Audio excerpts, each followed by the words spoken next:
A very good evening from STFC's Negative HQ, the people that are already decided that we are going to get relegated without a ball being kicked, a signing being made, or a roadmap being turned upside down. We've got fixtures to discuss, we've got the new manager's pre-season press conference, and we've got a panel that are itching to discuss those topics, but more excited that I've agreed to another episode where Jackbox games will be included. Before we say hello and good evening and get into all the discussion, debate, and games that might get us cancelled by the end of the show, let's roll those titles. Take my hand, take my whole life too, but I can't help falling in love with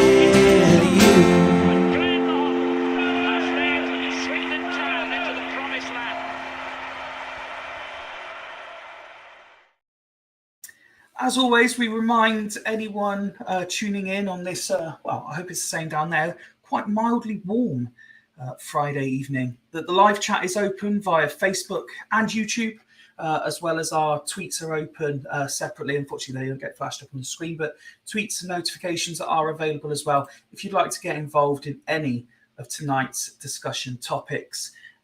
New headphones, Fifey asks Mike. Evening, Mike. No, I still have the other ones. You may recall there was an incident a couple of episodes ago where I got a little bit excited and I just need to make a small repair to one side because it keeps falling off. So I've got the other ones in that are a bit more Spider-Man into the Spider-Verse, the branded Sony ones. Still looking for them big sponsor deals here on FRI. Good evening as well to Rob, who was first in on the comments. Please do fire them through, and good evening to each and every one of you. Let's say hello to tonight's panel. It only seems fitting that as Swindon Town prepare to come back for pre-season, we start by welcoming a man who himself was back in pre-season training. Good evening, Woody. Good evening. How are we? You? Don't know you. I'm very well, thank you. How are you? I'm good. Absolutely buzzing. Excuse me. I've got a bit of a sore throat, probably from last night's training session. But shouting too much at the new recruits, telling them who's boss. Exactly. Absolutely buzzing off the interest that we've had, and over 20 players to our first session at the end of June. I was Absolutely delighted. So, So you should be. yeah, looking forward to it. Another training session on Sunday where the numbers aren't even half that, I don't think, but every session counts. So They certainly, forward to it. certainly do. More active than Swindon are, anyway. Well, yes, indeed. Although let's try and keep it balanced for as long as possible. Plenty of work is being done behind the scenes. Yeah, that's what I always tell my boss. It's not about how quick you get the signings; it's about getting the right signings. Whether you can do that quickly is another matter. Good evening to Garv, who has messaged in as well. Hope you and the family are well, pal. Next up, let's say a very warm welcome and a happy return after a couple of weeks of no sign. Welcome back to the panel, Ned. Buongiorno. How are you, sir? Oh, I'm very well. It feels like forever since I've been on, and finally I can actually talk about my new job now as well. So yes, there's no restrictions. I've handed in my notice and whatnot. So yeah, I've finally left Thames Water, and I'm now going to be a care assistant. So I'm extremely excited and looking forward to wiping old people's asses. Well, obviously, we congratulate you on the new job. We can see in your face how happy it makes you. I do have to ask, though, these scenes on County Road had nothing to do with you handing in your notice and just causing a disturbance, did it? It's all gone to shit since I left, isn't it? Oh dear. But yeah, I honestly, just by leaving Thames and starting this sort of new career, my mood has gone from sort of down there to right up there. So it's fantastic. Hello Joe, hello Garv, hello Mike, hello everyone. Thanks Rob, thank you. We've had our first tweet of the evening in, and it's from Pod Favourite Shah, who's retweeted our live stream and said, "My favourite thing about Friday, check these guys out. Brilliant content." Thank you very much indeed. She hasn't got any younger viewers, has she? Yeah, tonight's not the night for any younger viewers. That's for sure. Oh, Toby. Hello, Toby. The only thing that could make the current lineup better is to turn this trio into a quartet. Let's do that now by saying hello and good evening to Craig. How are you, pal? Yeah, evening all. Yeah, glad to be back on. Second episode in a row. Yeah, and as you guys know, I nearly wasn't going to make it on tonight because we did have a family dinner planned, but that's been postponed until tomorrow. And as we all know, 9 o'clock on a Friday evening is prime family time. So yeah. So I'm very lucky and privileged to be back tonight. And we are lucky and privileged to have you back. Warm welcome to all of you gents, and hello to everyone who, Ned was saying hello to everyone pretty much as they were popping up in the chat. But glad that you were all able to join us this Friday evening. Guys, let's get straight into the discussion because I know you want to kind of get that out of the way to play some stupid games. Normally it's let's keep the discussion going as long as possible because Fifey's arranged a stupid game. But this game seems to entertain you lot a lot more. Straight in on the fixture releases. I've got various graphics to put up in a second, but let's start, Ned. Colchester away. That's an automatic loss on opening day, isn't it? Yeah, sounds like it, doesn't it? They're not one of our best teams in the world to play against. But yeah, I mean, it's literally as far away down south as you can go, really, isn't it? Colchester. It just takes forever to drive there. As I said, I spoke to Toby before, and I said to you, Fifey, I was just like, I couldn't give a shit about the fixture list. I've got to be honest. I'm so sorry. I'm the worst person to be on for this episode, but I don't typically go to any away games. I'd love to go to some away games, but I never really get the chance. I mean, hopefully with this new job I will, but and to be honest, I very rarely get to go to home games. So I will endeavour to get to some home games this year. I'll do my very, very best. But yeah, Colchester's not one of our luckiest teams. Grounds. Yeah, I mean, Sai will obviously be buzzing, but yeah, there we go. Well, it's already if it didn't already have enough on it with obviously Ghana and on opening day. Would it be remiss of us not to mention that Ellis has made his way there today as well?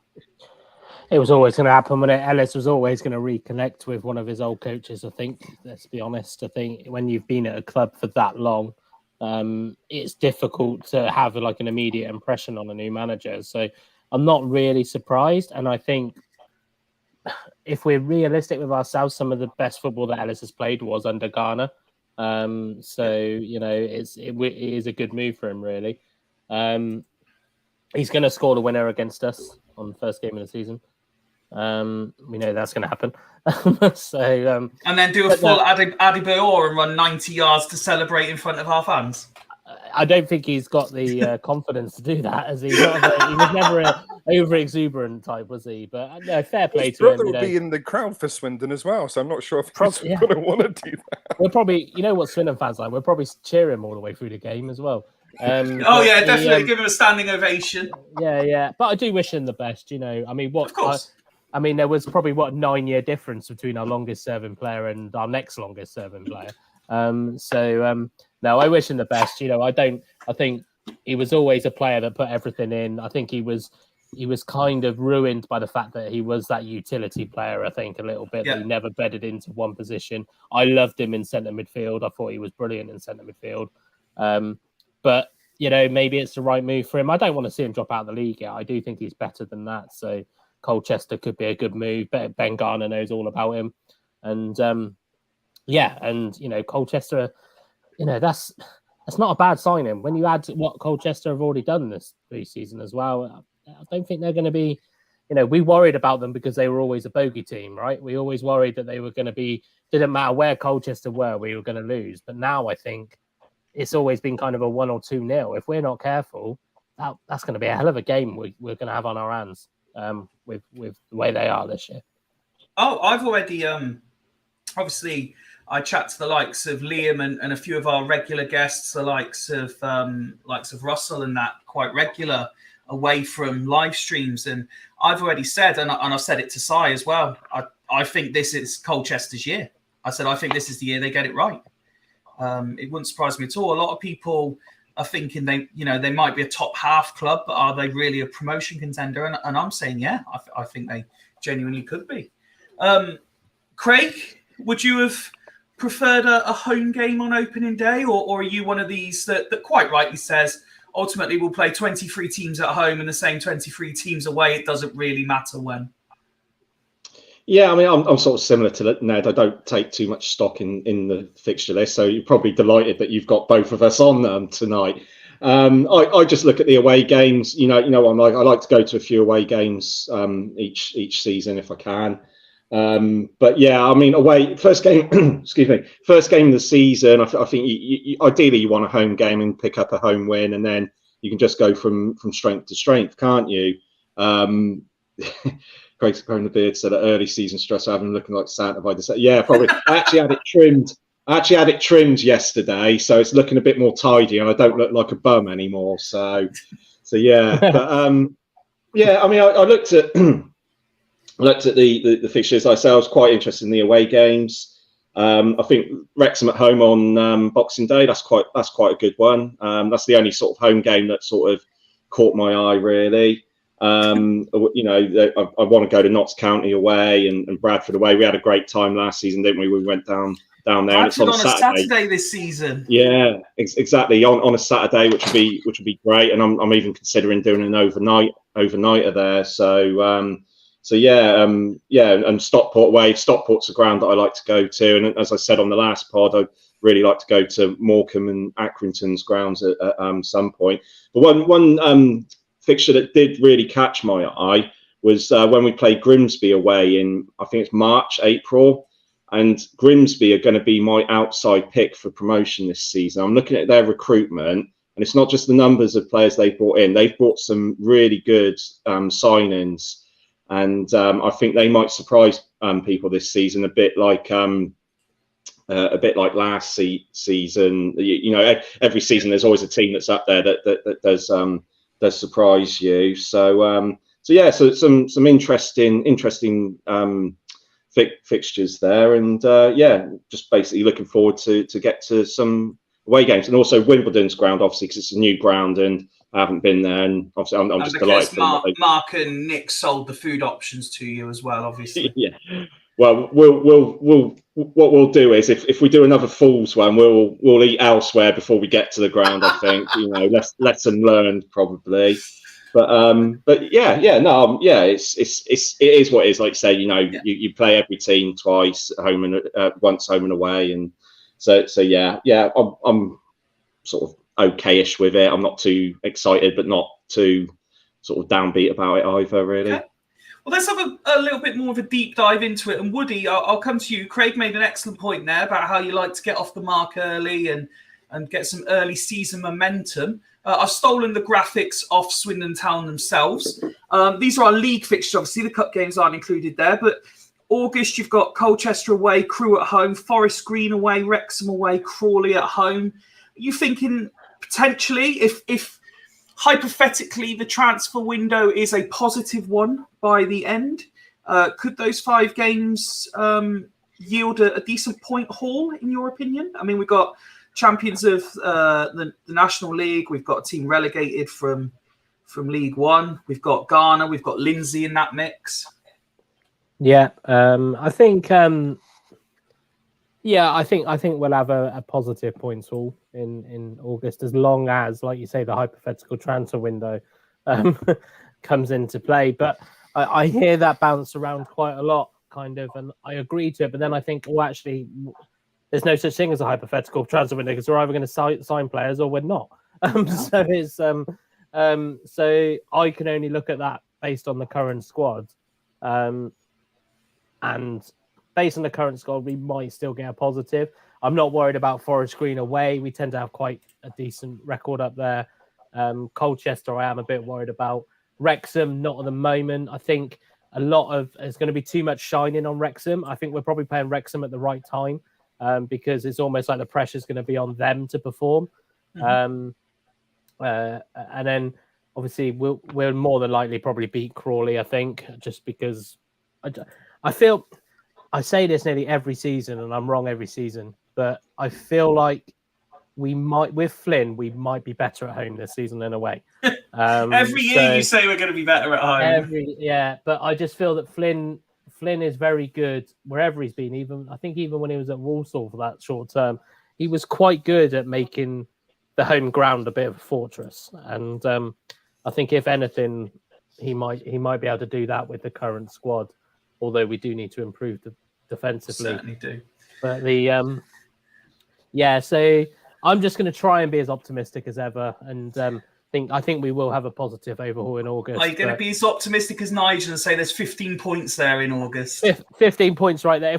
If we get 15 points in August, we'll probably get 5 points in September. Well, let's stick with you for a minute, Woody, and talk about September. Doncaster away, a lot of people talking about them already. Then 2 home games in a row, Sutton and Walsall. Morecambe away before Grimsby at home. Again, obviously, there's no easy game in football, is the saying, isn't there? And we're all in the same league, so we should all be of a standard. But are you looking at September as another opportunity there to, if we're going for this promotion contention season that everyone is trying to talk up to the best of their abilities? Yeah, I mean, again, it's you can only assess it on the current squad. Donny, I think I said might have been last week's episodes, I think they'll be top 3 this year. I think Grimsby, I think Craig mentioned it a minute ago, that there'll be another surprise. There'll be a surprise package again this year. I can't remember who else was on there, but I think I remember looking at September, and I actually think we'll probably get less out of September than we will out of August. Okay. Is Sutton on a Tuesday night again? I didn't actually see that. One sec. Sutton away is on a Saturday. Oh, is it? But that's later on in the season, isn't it? All right. So, yeah. Well, I'm not too worried about Sutton at home. Sutton at home will be on a Saturday. Yeah. So, yeah, I don't know. Walsall's got a lot riding on it, hasn't it? It's Flynn's old club again, and I don't know.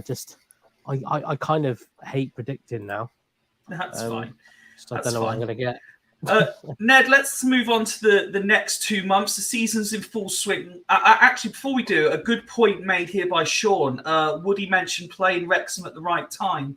And Sean says, I think we're playing Wrexham twice at the right time, both games before the January window. Good point. Valid point, Ned? Yeah, absolutely. I completely agree with that because you sure as shit that they're going to spend another fuckload in January, aren't they? So, yeah, absolutely. I couldn't agree more with that point. Also, as well, I see that Walsall is in September, and I've made a few new Walsall friends today from my comments about Priestley Farquharson. So I'll be. You mean the man that was that 50% of the fan base was absolutely adamant was signing for us? Yeah, that's the one. Yeah, I mean, Probably was as well.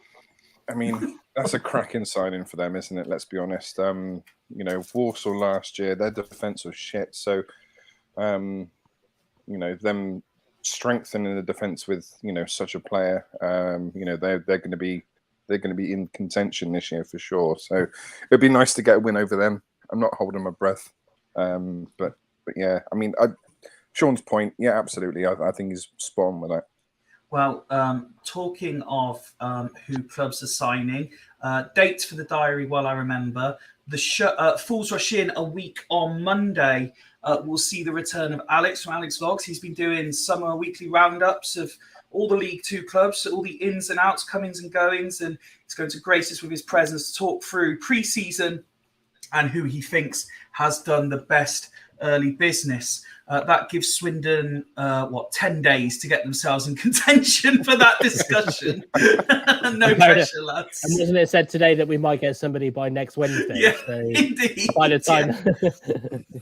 But we look forward to welcoming Alex back in our first Monday show in July. Ned, let's have a look at October, November then. Season's in full swing by this point. October, everyone has picked out, it seems, October as a month of you know, difficulty and could almost be season defining already by that point. Notts County away, Bradford away, Newport at home, Salford away, Gillingham at home, MK Dons away. Can you see why people are both relishing and concerned by October? Oh my God, sweet Jesus, yes. I mean, you look at them games, there's a lot of very interesting games to take place there, isn't there?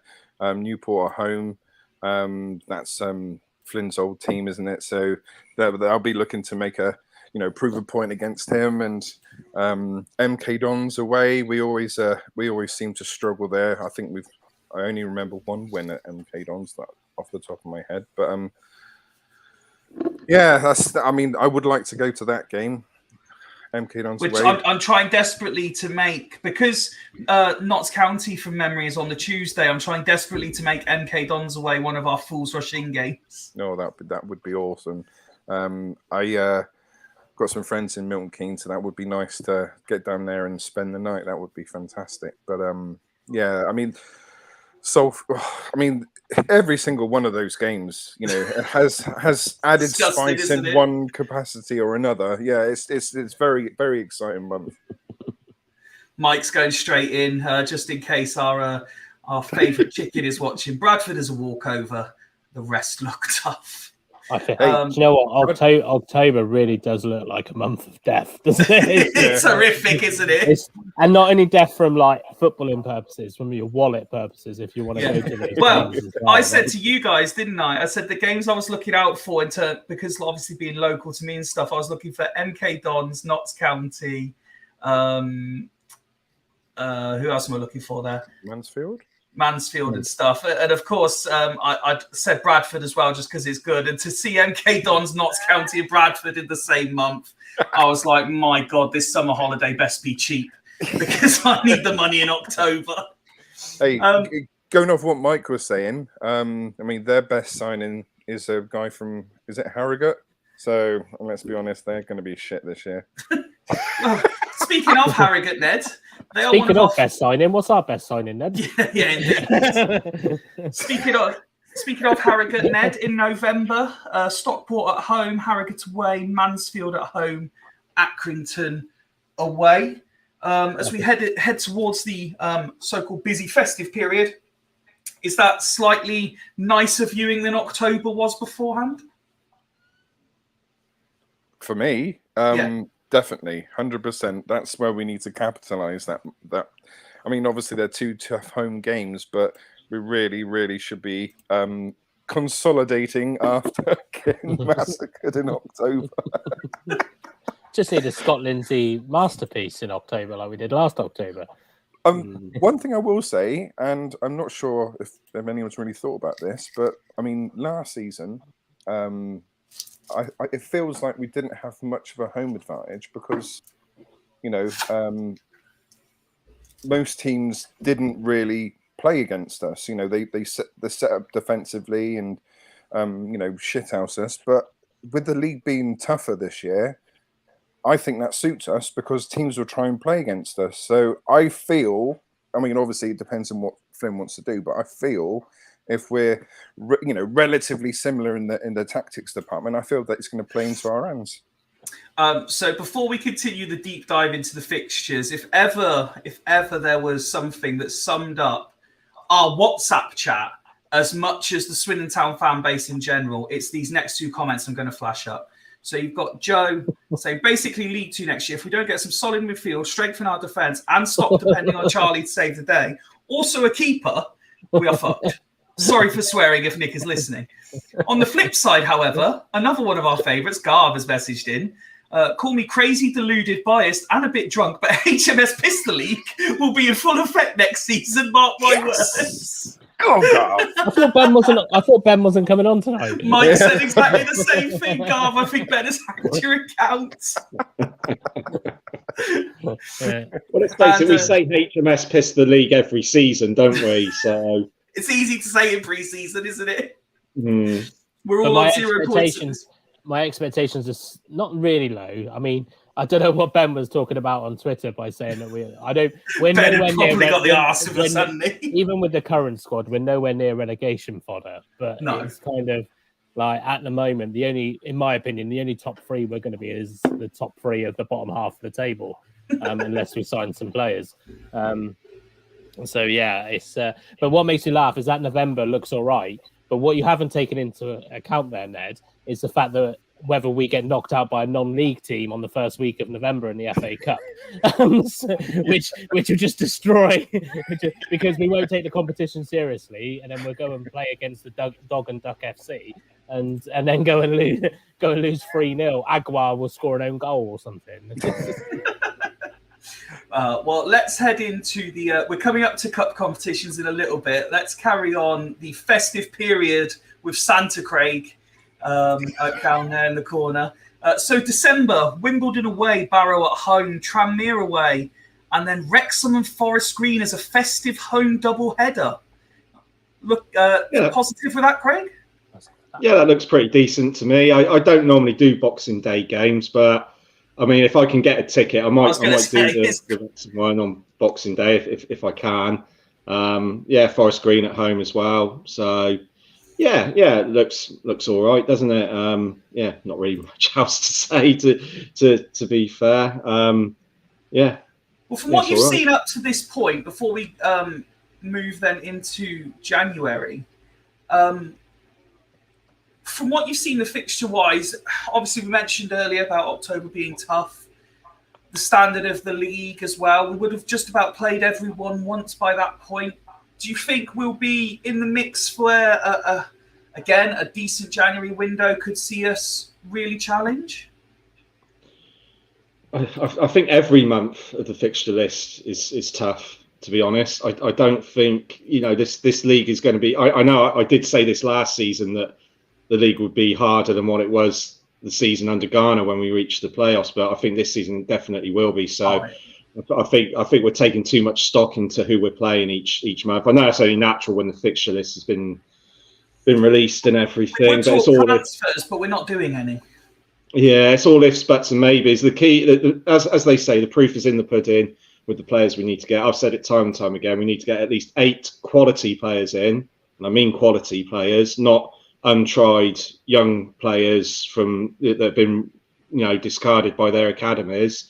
As you guys know, I shared the the famous spreadsheet that I've done of transfer activity so far. And one of the things that I've noticed when looking at the more notable signings that clubs are making, hardly any of them are making signings of players who are untried and untested from Premiership, Championship, Academy teams, which was obviously basically what we did last season. So I really, really do hope that when we do start signing players, that we're not making the same mistakes as last season where we relied very heavily on that. But yeah, it depends on who we sign, don't we? Currently at the moment, we're a bottom half team. There's no getting away from that. We're good enough to not get relegated, but a word of caution with that, when we say we won't get in a relegation battle, I don't think we will, but let's not think that we're too good to stay in this league. No one's too good to get relegated. Because, you look, Chesterfield, Southend, Oldham, if you go further back, Oxford, Bristol Rovers, Notts County, those teams were deemed to be too good to go down. So let's not think that we need some ambition in the transfer market, because if you're standing still while the other teams are signing good players around you, then you're just going to be falling back, and that's a dangerous thing for this club to be doing. But I'm still, I haven't really said much on Twitter about the transfer activity. I know that people have been saying when's the next signing every time. I feel a little bit sorry for the social media guys, because every time we post something, it's like, where's the signings? Where's the signings? But I'm hoping on the drone. I'm hoping with a week to go before our first pre-season fixture that the ball starts rolling and we get about 5 or 6 signings in, and then maybe a couple towards the end before the season starts, and not like last season when we made 4 signings with 2 weeks to go before the season started, and then another 6 on deadline day, because that obviously that didn't work out for us either, and we've signed a lot of mediocrity. And the longer we wait, the less likely we're going to get the quality players that the other teams are signing that have got, some of them have got championship experience. Some of them have got League One, League Two, 200, 300, 400 appearances behind them. There's some clubs that have signed players from teams that got promoted from League Two last season that were regular players. So, we need to get our asses in gear and sign those players. So I'm not panicking yet. But if by this time next week we've only signed 1 or 2 players, I'll be very, very pissed off. Well, I think all the as well, Oh, sorry, Woody. I was going to say, I think as well, when you look at the bigger picture of the transfer window, years where we could say we've maybe had a better year or a good year, our loans tend to be recalled, which tells you the quality of loans we're getting. I don't think a single player got recalled last year from our loan bank, which kind of tells you really that our loan players weren't good enough, that were supposed to be coming in to bolster the squad. I mean, I said it over and over again, I don't think Sol Bryn's half as good as people make him out to be. But it's kind of, you could look at that as a measurement tool, that it seems that every January we're sat here going, oh my God, one of these players could be recalled. The only reason we were like that with Sol Bryn, and let's be honest, was because we didn't have anybody else. That was the only reason. If Lewis Ward was in the ranks, I don't think Swindon fans would have cared about Sol Bryn getting recalled, and things like that. So I think when you look at like if we go back as far as Owen Doyle, Jerry Yates getting recalled, we go back Matt Smith, I think it was when we had it from Arsenal, he got recalled. All players, Kesler Hayden, all of those players, really good players that had an impact, got recalled, and so. We talk about will we be able to correct it in January, regardless of how the fixtures have started. For me, January will be too late this season, just because of what teams have done around us. We have to do the business in August. Yes, in January, we might need to bolster. We might need to improve. We might get injuries. But August is pivotal this year. We cannot rely on saving our season in January. It has to happen before the season starts. Those last 2 games for me, was it Eastleigh and... Is it Eastleigh, the last 2 friendlies? Plymouth. Eastleigh and Plymouth. Those last 2 games should be our starting 11 for the season. I don't want to be pissing around with still playing trialists against Plymouth. It should be the last 2 games, get the starting 11 playing together and get them used to each other. If it's not that, I generally feel the worst, and I hate to be pessimistic. I really do. But I've just nothing is. I get the optimism, like our dear friend Ben shows, and obviously Ned shows as well. But there is nothing giving me signs that's telling me it's going to happen. Absolutely nothing. Absolutely nothing is filling me with confidence at the moment. You know, even the small The only things that thing are filling me with any confidence is Ned and Ben. yeah, exactly. The only two, you know, like, and it's just like the even small things like the fact that I said last week we haven't announced our kit yet. The kit is in the club. The kit is in the club, waiting to be. Why haven't we announced that? That's a good news subject, and this is They why wanted Farquharson to release it on his after they announced it, didn't they? Yeah, exactly. So it's just like I don't know. It's just nothing. The club, I feel like, No urgency. and I think a lot of people are criticizing the pessimistic fans. They're criticizing them, but that's because you know what I think the most common one I've seen is, oh, don't worry about it yet. It's not the 1st of July. We didn't sign X player until the 1st of July last year or whatever. Well, that fucking worked for us last year, didn't it? You know, so I mean, I don't understand this whole. It's fine because it's the way we've always done it. We need to be different. We need to be signing bigger name players. And I'm telling you now, we're not signing them because we haven't got a competitive budget. It's got fuck all to do with Flynn. It's got fuck all to do with Flynn being on holiday. You know, it's because we haven't got a competitive budget. I guarantee some of these players that, you know, we've all spoken about, Farquharson, players like that, I bet you Swindon were interested. And I bet we couldn't match it. We couldn't match either the bid or the wages. If I could sort of just cut in on this, Yeah. I mean, I know that you know, Flynn mentioned something along the lines of, you know, he's good on a budget and all this sort of stuff. But you've got to feel sorry for him at the moment because obviously with all this money that's been pumped into League Two this year, all the agents are expecting higher wages for all the players. So unless we can, you know, come up against some reasonable agents or some, you know, or the players start to panic about playing for a team before the start of the season, I think we're going to struggle to, if our budget's not competitive enough, then I think we're going to struggle to get some players in, you know, top quality players in the next few weeks. I really do, because, you know, we're kind of, you know, in between a rock and a hard place, aren't we, really? Because, you know, if the agents are forcing people to spend more on wages than what we're prepared to do, then it's, you know, you're kind of stuck, really. So I do feel sorry for him, you know, to a degree. But I totally agree with certain aspects of that, but we're setting up a rod for our own back there. You know, we've kind of said we've told our chairman or CEO or whatever has come out and said we have a competitive budget.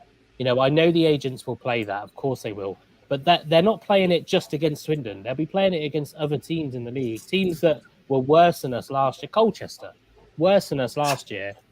They'll be playing it against them, and I don't reckon, unless Colchester have invested a load of money, that they're throwing the money around as much. You know, we need what they've done is they've set up a rod for their own back by going, we've got a competitive budget, without actually thinking about what budgets other people are going to be in the league, without actually thinking how much the likes of Charlie Austin is going to cost us. You know, and things like that. I just it brings it back to that whole: is there football people in charge of the club? Which we know there isn't.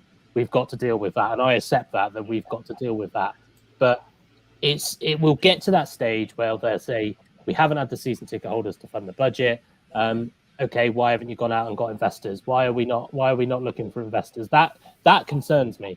The fact that I know that other clubs have looked for investors and we haven't even thought about it, which kind of says there's skeletons in the closet. But I'm not a conspiracy theorist, so I'm not gonna go down those lines. But it's just I don't like this whole. Rob Angus came out very, very early into the pre-season. I think it was even late into last season. It was in the match day program against Crawley, wasn't it? That we would have a very competitive budget, and we would, you know, and it's just like competitive with what? You know, I've got a competitive budget, but that doesn't necessarily mean that I'm going to do anything. They were better off being honest, setting fans' expectations, saying, "Look, lads, it's going to be a tough year. I would have almost And rathered lasses. that because. What was that? Look, lads and lasses. Yeah, sorry. But yeah, I'd rather them say it's going to be a tough year rather than lip service of saying we're going to have a competitor, because that's all it is. That was, and I said that on the day it was released. It was lip service to get season ticket holders. Also, I think it's a competitive budget based upon last year. I think this year you probably needed to add on quite a bit more because there's a lot more money in this division this year. It's the standard is infinitely better. But I like Rob Angus, I really do. But I think he's coming in from a business background, like a nationwide background, which is, okay, efficiency money. Yeah, I mean, it's a difficult one to try and explain. I think the budget might be ever so slightly higher than it was last year, but it needs to be higher than that because of the change of teams around us, and that's my feelings on it. But as the closer as you get to sort of start of July, maybe the first week, second week of July, I think that's when we're going to see the majority of our signings come in, because that's what happened last season. Yeah, I mean that's when players are going to be like, oh, okay, I've been asking for too much, I will start to lower my amounts. I think that's when we're going to see the majority of our quality players come through. That's my opinion. But that's too late, though. That's too late. It is too late. But also, you look at Flynn's interview. Why are we waiting until Wednesday to have a sign in through the door? I don't. Is that saying that we've got meetings arranged next Monday and Tuesday? Kind of thing. I'm sorry, Flynn. You've been on a 12-week holiday. You coming in, you're working fucking Saturdays and Sundays to get us these players. And he was supposed to be starting work as soon as after the Crawley game, wasn't he? Yeah. What's been going on? I think that press conference from Flynn, and obviously he's not going to criticise the regime. He's not going to speak his mind like Jody Morris did, right? But that was just a PR exercise, because the club do look at what's being said online. They do try and find out what the feeling is amongst the fan base, and they know that there was a lot of unrest. So that's all that was today. It was just put some good feelings out there to placate us for a bit and buy some time while they get some signings in. But it's the thing is, right, and Garth made a good point with his comment saying, I want the right players, not just any players. The problem is that the pool of the right players is dwindling. It is. So, you do need to get, we do need to get a move on. All this thing about, the January transfer window didn't open until the 14th. 30 players were signed by League Two clubs before the transfer window opened again. So that's bollocks, that point. That point is irrelevant about the transfer window opening. It seems like we have wasted the last couple of months doing nothing. All those Flynn players at Warsaw and Newport that we were linked with, nothing, all gone silent. Farquharson has gone to Warsaw. It was MK Dons, wasn't it? Is it MK Dons he's gone to? He went Warsaw. Warsaw, sorry. We're missing out on all these players, and it's just it's ridiculous. And also, can I just go to the point that Woody was making about fans criticising the club, and then and those fans getting criticised by the other fans for being negative and stuff like that. Don't take it personally. It's not a criticism of the club. We all love Swindon Town FC. We wouldn't be doing this for a start, right? It's the criticism of the people who are running it. If we criticise Rob Angus and Clem, God forbid that we get the Morphuni Defence League on our backs, if we criticise them, it's, and let's be fair, we've been very, praiseworthy when they have done things right. We give credit where it's due. We're not fucking blinkered like that. Of course. But at the end of the day, it's a criticism of the people who are running things, like Rob Angus and Clem Morphuni, for all the good work that they've done. There is nothing wrong with us criticising what has happened, especially when Rob Angus said that we have learned lessons from last season. Well, at the moment, it's not looking that way. So they've still got a week before the our pre-season schedule starts. So let's hope that they do, like I say, get the ball rolling. But when we're criticising the club and being negative in inverted commas, it's because we want the best for the club. Every single fan wants the best for the club, and we certainly don't think we'll get relegated. That's just nonsense. But we want the best. So there's nothing wrong with constructive criticism of the club or of the people who are running the club. So if I can just throw my 10 cents worth in before we move on with the discussion, just on a couple of points people made. On that point you just made there specifically, Craig, throughout my tenure, shall we say, of supporting Swindon, I have been accused on more than one occasion of being just as rose-tinted and positive as Ben is on a daily basis. What I have found in my more recent, shall we say, older years, is I have become more sceptical. And I will generally see, like when it comes to press conferences, and we'll be talking about Flynn's shortly, I will kind of read between the lines to see what I think he's actually saying. Whether it's true or not, we won't know until it happens. But it's based on the information that I've got to form a decision, which is what any grown-up would do. They've got data. My data is what's happened since the current regime has been in place. What they've said compared to what's happened equals what I can expect. And that's the way I look at it. And it's the same way how we're talking about, Woody mentioned the new kit, and I jokingly said they were waiting for a new player to sign so that he could model the new kit. The skeptic in me says the timing of the announcement that Charlie Austin signed a new contract came shortly after the comment, we really need more people to buy season tickets. Bang, Austin's new contract, there's your new season tickets, bang goes your early transfer business.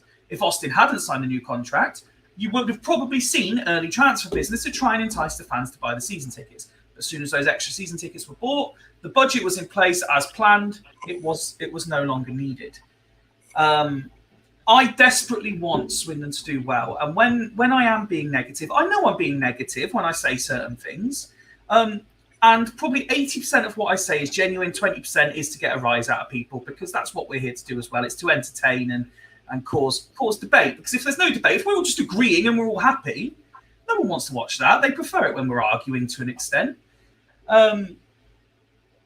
We are, as Craig said, we're just holding people to account because there is too much in the way. And I don't mean this in terms of content creation or abusing fans generally on Twitter, Facebook, Instagram, whatever. But there is a lot of sort of civil war within the fan base. I'm sure it's the same with every club. There's a lot of civil war between you're either anti the club or completely rose-tinted for the club. That you will actually find 80 to 90% of fans are somewhere in the middle, where they're happy but concerned, or negative but because they want the stuff on the other side. And I think it's an important distinction. But to end the transfer chat, I desperately we need reinforcements. We are weaker than we were when last season finished because we've sold our longest serving player. We've released arguably one of our best technical players, our player of the season, whether you agree with it or don't. I know me and Woody don't. Has gone back to his parent club. We need reinforcements. And one of the arguments I've seen, it's an interesting debate, is when you get told that the real quality players don't leave until later in the market because they're assessing their options, which there are examples of that, don't get me wrong. You can always find examples to back up any point. But when you're seeing the likes of McGoldrick going very early in the window, you'll see, I can never remember the chap's name, but the defender that's just left Salford, that was in the League Two Player of the Season that I spoke about the other day. Thank you. These are quality players at this level, at this standard, that we are not getting. And we might not want them in terms of the club officials might not even be looking at these players, but the argument can't be had that quality is not available early in the window. I would actually agree that quality is available early in the window, because if teams are going to lose players of this ilk, they want the longest time possible to try and replace them. Quality players get more expensive towards the end of the window as well, because they know that clubs start to get desperate. So agents start twiddling the thumbs and going, "Oh, you really want this player?" I mean, Gillingham Bradford. It wasn't even the end of the window, and look at the Gillingham Bradford with Johnny Williams. You know, his head was turned at the last minute type thing, and it's this. I fundamentally disagree with this theory that you get players cheaper towards the end of the window. No, you get what's left at the end of the window, which is why they're cheaper. That's the only reason why. Very rarely, like we look at, as Craig said, some of the quality players that have already been signed into this league because they've done early business. Players, yes, okay, players will look at money, but at the same time, there's nothing better that a player loves to receive than being one of the first signings at a club, because that player's ego goes, I was one of the first sign-ins. You want me? This is going to cost you this much. So the bargaining tools are exactly the same at the beginning of the transfer window as they are at the end. It's just who's doing the spinning. And so, yeah, I think at the end of the transfer window is too late anyway, because we're, 5 games into the season, which is a lot of games. And I don't buy this August. We just play it like a load of pre-season friendlies. 5 games into the season is a long time. That's a lot of games. If we lose all those games, that's 15 points dropped. You know, so it's kind of, yeah, it's this whole we'll try and see if we can get players on cheap. No, that's not what happens. Agents, what will happen is, let's say us and Crew are both after one player, and the agent will know we're desperate for that player, and the agent will just go, who's gonna have the higher bid? If we're putting it in now, we could put in a realistic bid now and then get that player over the line. It's the talk of, it's a load of rubbish. The talk of like they try to balance it. It doesn't happen. It really doesn't happen. All of this discussion will be happening again, I'm sure, 6 months into the season, if we could get back onto the topic in hand, as the January transfer window does open and we try and salvage a season, conclude the season, finish it strong, whatever. Craig, I believe it was you that had this duo of mumps. While we're trying to negotiate the likes of Messi, Ronaldo and Mbappe joining in January to save our season, we've also got Crawley away on New Year's Day, Colchester at home on my birthday eve, Crew away, and then another 2 home games to finish the month, although at least one of these fixtures is surely going to get postponed due to the weather at the end of January. Tranmere at home and Bradford at home. Yeah, they're going to be tough ones. You know, you look at the business they've done already. Bradford have done some really good business, and so have Tranmere. Actually, I think Tranmere are going to be a tough one. So yeah, but like I said earlier, I think every month is going to be tough for us. I think we're going to be in for a long, disappointing season. And when I mean disappointing, I mean we're not getting promoted. Whether that's, you know, we're not going to get relegated, but we're going to end up finishing between 8th and 22nd, the way it's going, unless something miraculous happens in the transfer market. Okay. All talk of transfers will be over, Ned. February and March come into play, and it really is all eyes on where we are in the table. So let's have a look at February. Newport away, Salford at home, Gillingham away, MK Dons at home, Stockport away. That's very much an October-y kind of month again, isn't it? that's got added spice all over the shop. I mean, March is one. March is heavy for fixtures, isn't it? Yeah, I mean, there's some very winnable games there. Depends where we are in the FA Cup, I guess.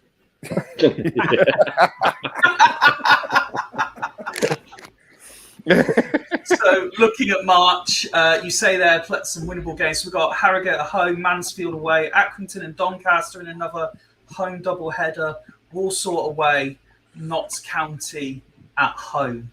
I agree with Woody. I think we're going to be better at home this year. So I think we'll be looking to get as many points as possible from March. But yeah, February looks a tricky month. Not looking forward to playing the Pikeys this year. I got to be honest. I think they're going to have a really good team. Unfortunately, I'm sure that a lot of people will be talking up. No matter how negative we are, Garv is not stopping the belief that we're getting automatic promotion. I want to drink what he's drinking. Sounds amazing. Woody, we finished the season with Yes. 5 Oh, fixtures sorry. I thought you meant literally. Sorry. in April. 3 of them away from home, Sutton and Barrow. Then we've got Wimbledon at home. Grimsby away, our final away day of the season before finishing the season. Obviously, Morecambe will be giving us a rapturous applause as we enter as league champions as we finish the season at home. What do you mean? According to Ben's optimism, all of those clubs will be giving us the guard of honour at that The point. guard of honour was the term I was looking for. Yeah, we're all going to be getting it at that point, I think. Yeah, I mean, it's nice to have a home game to finish. Although I'm a bit like Ned in some ways. I don't really give a fuck about the fixtures list, to be fair. But I Gives us tend to something look to at. talk about for It last gives hour. us something to talk about. But yeah, the one thing I always do quite like is I always like an away game first and a home game last. So I guess it's been granted this year again, although it didn't work quite as well last year. But yeah, because it's so far away, and I'm more worried about August and September at the moment. Yeah. It's difficult to say whether that's going to be a good finish or not. I mean, on paper, even now with the signings, that looks like not an easy, because there's no such thing as an easy month, but that does look like a month that I wouldn't mind having.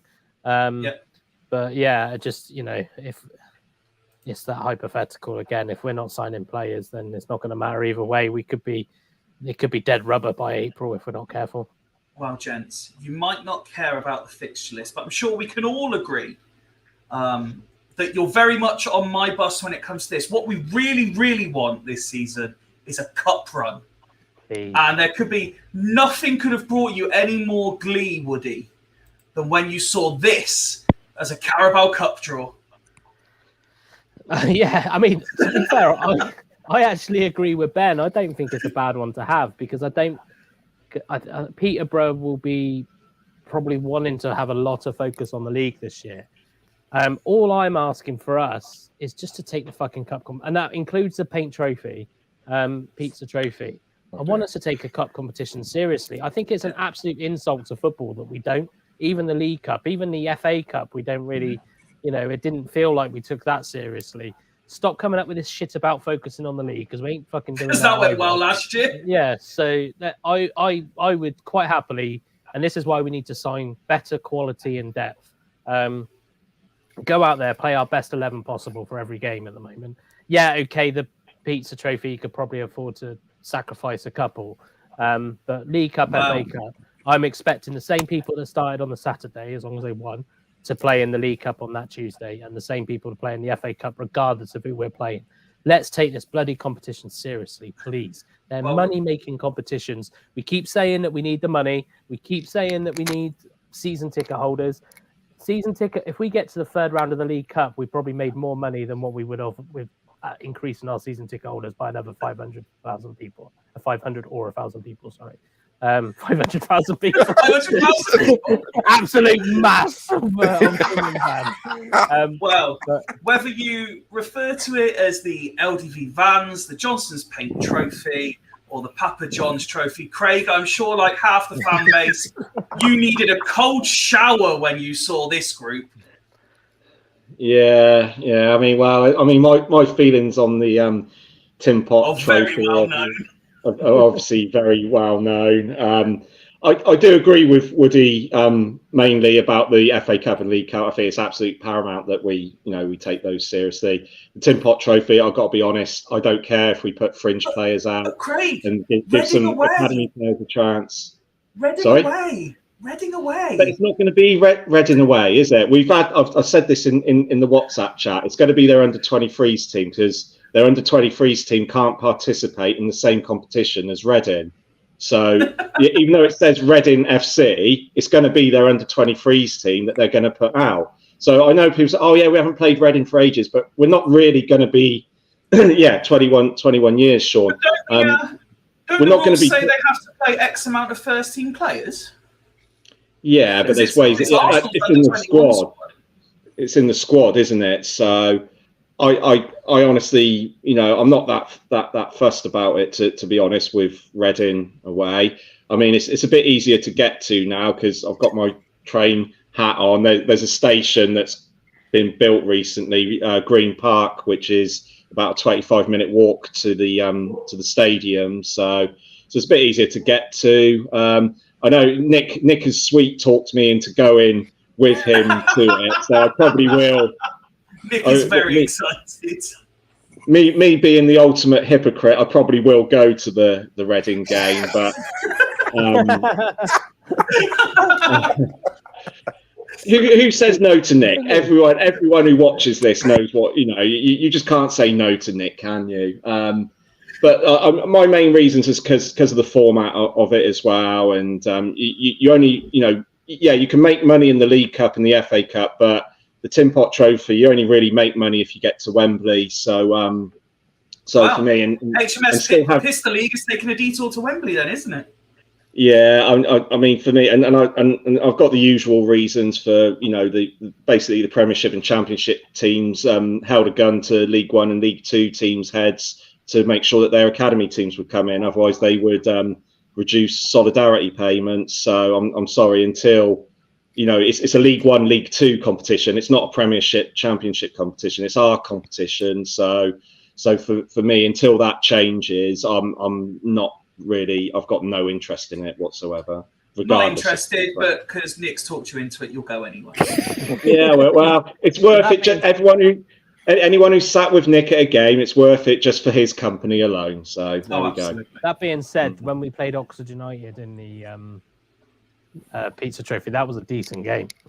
That turned into a decent game. So I know I agree with you in the fact that I think I'm not overly against the format of the competition. I do agree with you that it is a bit of a gun to the heads of League One and League Two. It's a bit like if Dorking Wanderers, Wrexham, and things like that could put their academy teams into the FA Vars, for example. It would completely destroy the competition.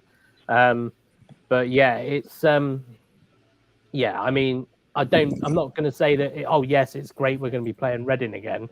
But that being said, in recent times, some of the Pizza Pot Trophy games I've been to have actually been the better games that I've watched at the county ground. So sometimes if you're going just to watch a game of football, it's not actually that bad. And Reading's you're not going to go to Reading for an atmosphere anyway. So it's you wouldn't go there for a league game for an atmosphere, let alone a cup game. So it's but yeah, it's I've been to the stadium and I quite like the stadium. It's a nice stadium, so I've been there a few times. Yeah, so it's I'll probably end up going. I'll probably end up with Nick and Craig at some point. Nick can seduce me into it. One thing about the old Pizza Pot Trophy is the fact that this competition is where we see all of our future players, don't we? All of the academy dropouts. So it's quite good to have a little scout report. George, I did say, didn't I? George McEachran destroyed us when he played for Chelsea at the 23s. There you go. He absolutely destroyed us. It's so true. Before we move on to the next topic, do you have anything else you want to say, whether it's about the cup competitions or the fixtures in general? No? Excellent. Well, before actually we do move on, because we're going to discuss some of Flynn's comments today.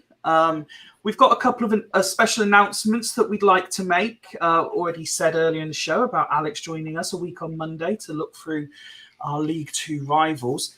Next Friday's episode of Fools Rush In is being brought forward 24 hours, and we're actually going live on Thursday because we're being joined by former goalkeeper Ty Belford for the evening. So please set the alarms for Thursday instead of Friday night. And if you've got any questions for the former goalkeeper, either watch along live and send them in to him or drop us a message beforehand and we will put them to him on the night. Yes, Woody. I'm not there, Fifey. No, you do surprise me. Yeah. I guess it's a Thursday night. It's training night. It's a training night, but I'm going to use the excuse of it's a guest on, so I'll go shy. Our next announcement is something that everyone at Fools Rush In has been very excited to tell you. We have been very fortunate to be in the position we are and to be able to do what we do and enjoy doing twice a week for you live on the internet.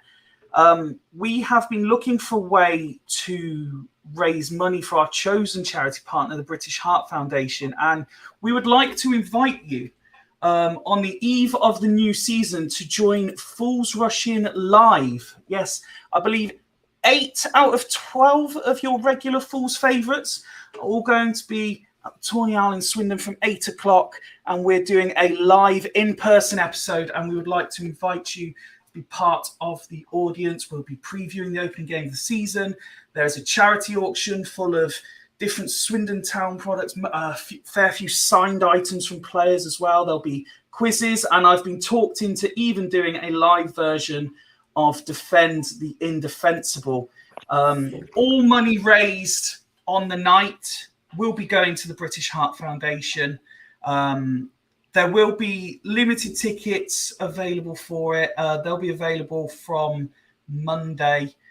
We hope to see some of you there, and hopefully we can have a good night, a good laugh, fair few drinks between us, and most importantly, we can raise some money for charity. So that'll be Friday, the 4th of August. Fools Rush In are going live. We really hope. Yes, mate. Is the uniform policy still the same? We've got to turn up in our boxers like we do on.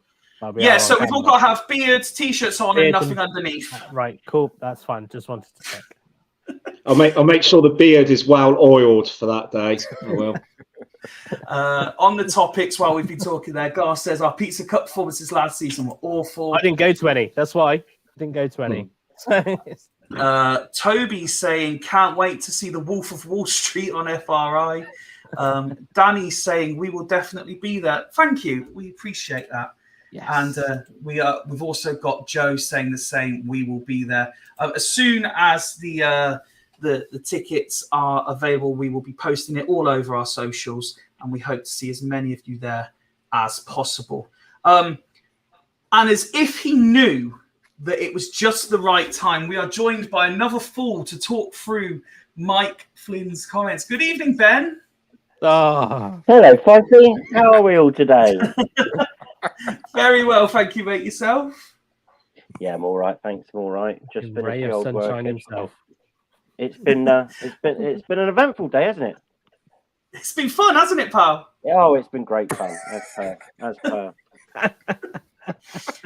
Arch, to answer your question, are you doing a Just Giving page? Everything's going to be linked up, I imagine, to Just Giving. Once we've sorted everything out, we will post all the links accordingly. As Joe says, yay, Ben. You've joined us at just the right time, mate. As I said, we've talked about the fixture list. We've just spoken about the live show. And now we're going to talk about today's press conference. As Danny says, hi, Ben. Hi, Danny. We've got Garv saying, Mr. HMS. Hey. Rob saying, here is King Ben. Okay, now. And then we've got Beards 4, Skins 1. Yes! Craig's disappeared.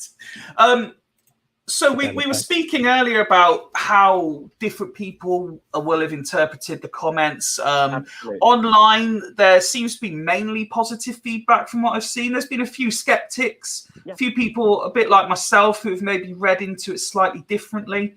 But I'm glad that the panel will be quite balanced with Ben and Ned's positivity, Craig and myself, perhaps not so much, and Woody somewhere in between, depending on how he feels for each screenshot.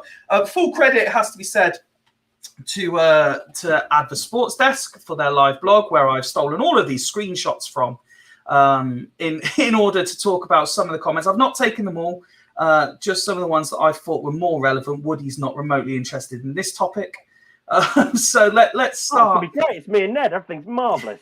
Let's start with the first one. And Ned, confirmation that Brewitt has signed a contract extension. Yeah, I'm very happy about that, to be perfectly honest. I didn't think he did much wrong. There's a lot of people who thought he was rubbish, which I don't really understand, but I think he made a significant difference to us, our defence last season. Oh, Craig's back. I'll stop saying it now. What? About who? Brewitt. about Brewer. Well, but yeah, Brewer is what you get when you leave your transfer business too late. Brewer and Cadbury. that's exactly what I'm talking about right there. Sorry, mate. Go on. Yeah, You hooked me in there, mate. I just couldn't help but bite. Yeah. Dangled that hook for you. I mean, I quite like him. I think he's got a place in our squad for next year for sure. I don't think. Well, given that we have no defenders left, he's definitely got a place in the squad. But I mean, I can see us getting a few tall, bruising centre backs. So he's definitely got a place. He can, as far as I'm concerned, he's got. He can pass, he can tackle, he can head. I mean, not the greatest, but In any of those I just think fields. I think he's got a place in our squad for sure. That's fair. One of the discussion points we were having, Ben, you were enthused by the bottom part. He states there will be ins and outs this summer once his own players in. So that kind of enthused your belief that transfer business will be aplenty, and you're hopeful that it will start soon. Yeah. Well, on a public WhatsApp group, which Ryan Whelan is in, and he's announced this publicly, so I think I could mention this now, is that Town are actually hopeful of 2 signings before Wednesday, which would be quite nice. Reading into that, I don't quite share Ned's enthusiasm for Pruitt. I think he's going to be quite useful as a squad player. But if he was like our number 1 centre back with Clayton, I'd be quite concerned. But I think he's useful for the odd game or coming off the bench, or if we are playing 3 at the back, he might be an option. But I wouldn't certainly have him as like, you and Clayton, you're a number 1 pairing. Off you go for a season, because I think that could be quite leaky. So yeah, no, certainly we do need at least 2, possibly even 3 centre backs. But it's a body through the door. It's someone who's been with the team last season. He'll know the squad well. It's good for Brett that he signed on. Obviously, he had the choice and he decided he wants to do it. So it's good for him. But as towards the players that are mentioned, it's great that Hepburn Murphy signed on, as in his contract's been extended. It's great about George McEachran. He signed on, even got his name right. And even got his name right. That he signed on. Now there's also quite a good link that's the BBC Wiltshire posted, and that's the whole interview. Now Pfeiffer absolutely spot on when he says you can read the same paragraph and take it in different ways, and we did that today. So taking it in the right context is actually worth, because the BBC have posted the whole interview and you can listen to it, and then you can listen to how the manager, how Flynn's coming across and saying whether he's actually coming across a bit like Morris, where he was like that and a bit depressed and wanting to slit your wrists, or whether he's quite relaxed with the situation. The actual interview itself, I was listening to it. He seems quite relaxed. He knows who the players that he wants to get in. He's got an idea. He's got a list of the players that he wants in. He knows who he wants out and wants released. He knows what he wants to do there. I'm going to waffle on a little bit now, but I just think Flindler's List. Yeah, Flindler's List. That is amazing. And the title of this show, well, I'm not doing Pfeiffer's job for him, but that'd be amazing. And when we piss the league, it'll be the Flynnvincibles. Yeah, Flynnvincibles. But yeah, no, because we're going to disagree entirely on this. I think the squad lacked balance last season. We agree with that. Yeah, I think that the squad needs more tweaking than complete overhaul. I think we're going to see better. I think we're the players that went through had their first year, are going to naturally progress and be a bit better this year because they had the first season behind them. They know what's coming up, so they're going to naturally progress. I think we're going to see improved performances of Wakelin. Definitely Hepburn Murphy after a full pre-season. he's going to be better. He's going to be a better player and fully fit. George McEachran as well joined us later on in the season, You've about been any sort of practicing. seasonal season, so he's going to be better for it as well. Obviously, you've got fringe players like Shade and Kane, who did perform well under Flynn. Kane turned up last season and were largely disappointing. I'll be interested to see if they can dip back into their old form again. Personally, I'd like to see like 3 centre backs, 2 sort of Anthony Grant type midfielders. We've got enough strikers. We've got enough number 8s. We're pretty good for fullbacks. We could possibly do with a left back, but we've got Lavigne, who could play either one, and a big number 9. And then I think we're all right to start the season. So I don't think it's that heavy needed. I swear you've just named every position bar 2 there, Ben. Well, we've got loads of number 8s, 3 midfielders, and a number 9. And we probably won't play a formation with an 8. Plus a little bit of fluff, about 8 between now and the end of September. To put in perspective, so Ben mentioned how we don't necessarily see eye to eye, and it will be very much worth listening to the interview. Those of us who haven't done that can only form our opinions again on the evidence put in front of us. And I said that I'd become cynical and I like to read between the lines.